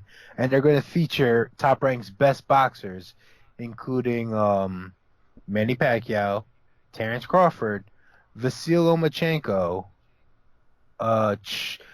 Felix Verdejo, I'm pretty sure is going to be on there. Gilberto Ramirez, I think is signed with them still. Like the point being, we're going to have a lot of like actual legit high skill boxing on ESPN, and not like the leftovers of whatever. Now that PBC's out the way, so that's going to be really fun. Like Manny Pacquiao ESPN is really fun to me. Yeah, that's awesome. That I won't have to, don't got to shell out money, don't got to scramble for a link. It saves reputation too. If he kept going the pay-per-view route, people are going to probably pressure him to fight Terrence Crawford, a fight where he probably gets his ass handed to him, to be honest. And like this way, he's just like, he's fighting on free TV, like for like first time in 12 years, and now like a lot of that pressure is probably going to be off him. You know what I mean? It's not a bad card. Like Jerwin God, I suck at Filipino names. Jerwin Akajas, Filipino title holder, IBF World Super Flyweight champion, gonna be defending his title against Teru Kinoshita. Michael Conlan, Irish Olympian who got cheated out of a medal. He's going to be on the card. He's a big deal in Ireland. He walked out. He made his debut at MSG and walked out with Conor McGregor. Shane Mosley Jr. is going to be on the card. Umar Sulamov. If you're like a didn't know his son boxed. Mosley really Jr. out of the loop. Yeah. Yeah. I don't. He's he not good? very good, but yeah, he's an okay prospect, I guess. Boxing's weird. He's super weird. Like trying to figure out who's good, who's not. Umar Samolatov is fighting. Umar Salamov. Guys, suck at names. But it's a really good card, and it's gonna be fun, top to bottom. So everybody should check it out. And it's the only thing on this weekend. So. Right, and it's on ESPN. So why not? That and ONE FC, but no one watches ONE FC because it comes on at 3 in the morning. Well, it comes on 8, and people have to work. So. Yeah. I never. Oh never my get a chance to God! catch We them. fucked up. We fucked up. What happened? You know what else happened? You know what else debuts this Friday? What? Professional Fighters League. Uh-oh. John Fitch, Brian Foster, Smillion Rama, Ronnie Marks. Let's go. PFL in the building. Definitely not Getting those getting those monthly paychecks or whatever whatever that agreement was that we read some time ago. Everybody gets salary, bro. Hey man, get that money. I like how they get that money. I like how they changed the name of their organization, but John Fitch still has a WSOF title. I'll keep an eye out on that. That should be. Oh, they changed it on SureDog. Oh. They actually do have PFL. They do have PFL. If you would have said that, I would not have known that was going on. You see? This is why I'm here. to remind you all that the clusterfucks never end. Oh man, but we are rolling on about 2 hours almost, so I guess we will do our nice parting shots and shout outs. I only had one really I could think of. I'll give a parting shot and shout out to Bellator for signing Logan Storley. I watched Logan in, I want to say RFA. I think he was in RFA. Yes. I think he fought in LFA too, but I never saw his LFA fight. But anywho, yeah, I watched him in RFA. His kid's wrestling is nasty, and his ground and pound is pretty nasty. Pretty good pickup for Bellator once again. You know, they do a decent job, of signing prospects and, grabbing people with really good credentials. And, well, I'm pretty sure they can't make the same mistake with Pico, being that he's fought, 5 times before. No, yeah, 5 times already, and he's still undefeated. So, but yeah, man, he's definitely somebody to keep an eye on, just to get a quick idea of his fights. He's very, very good at wrestling, but I like that, he's not like a lay and pray. If he gets you on the ground, he's going to beat on you. it's gonna be painful. So, yeah, I enjoyed watching what I've seen from him so far. So I'm really interested to see what he'll do in Bellator. So that'll be my one shout out. I don't know. I guess I'm trying to think because I feel like I did have a shout out, but I might forgot. I don't know. Shout out to Robert Easter, who's fighting this Friday. I want to say against Denis Shafikov. That's a really big, not big as in media attention, but big as in important for the division. Robert Easter is one of the better young Americans. I'll say he's one of the best young American boxers we have going right now. Outside of welterweight, his fight with Richard Comey is one of the best fights from 2016. I think it was in 2016. Could be wrong. Yeah, 2015 or 2016. It was one of the best fights of the year, and it was 2016. And he dude deserves like a whole lot more press. Like he's really fun to watch. He hits hard, like decent knockout percentage. He's like 14 for 19 on knockouts. So shouts to him. And I don't know. Shouts to No Name. Because I finally at Spotify, I'm finally listening to Telephone. Telephone? Yes. Like I mean I listened to it like a million times before, but like SoundCloud always made it hard because it was like always doing the advertisements in between each song. So I need to go back and give that tape a full listen because like I like some of her songs, but like I think she's a really good writer, but like the whole spoken word kind of delivery just it doesn't do it for me all the time. But I do like the song Diddy Bop on there with her and what's the guy's name? Her and Rory and some other guy singing the hook. But she's actually making a lot of waves now. Like I see her a lot more now. Yeah, that tape kind of blew her up. Yeah, man, dude, it was a dope tape. Yeah, so yeah, I gotta give that a more listen. Like every time I listen to that tape, like I listen to Diddy Bop and I listen to like the song after that, and then I kind of skip to something else because my attention span is terrible. But no, she's dope though. Yeah, she's really dope. So yeah, that's definitely a good shout out. So yeah, we ran about 2 hours and 5 minutes. We covered a lot of ground though. We covered a lot of ground. We definitely made up for the last little stretch where we didn't cover the batch card, so on and so forth. So you guys got a lot of content this week. As far as upcoming episodes, like I said, we will definitely be covering Conor and Floyd. Probably sometime early next week. We'll probably cover that and the Pacquiao fight on the same episode, so that'll be coming out. I'm also trying to work out a review episode for season 2 of Attack on Titan, and I'm gonna do another album review episode. I just need to find maybe about 2 more albums to listen to. So try to do like 3 albums an episode, but either way, content's always coming. As always, like the Facebook page. You can follow me on Twitter at Serial Sensei. Facebook page, just type in Dojo Talk Podcast and hit the like button, tell a friend, all that good stuff. So, yeah. This has been another episode of the Dojo Talk Podcast. Thank you guys for listening. And until next time, we will catch you guys later. Peace.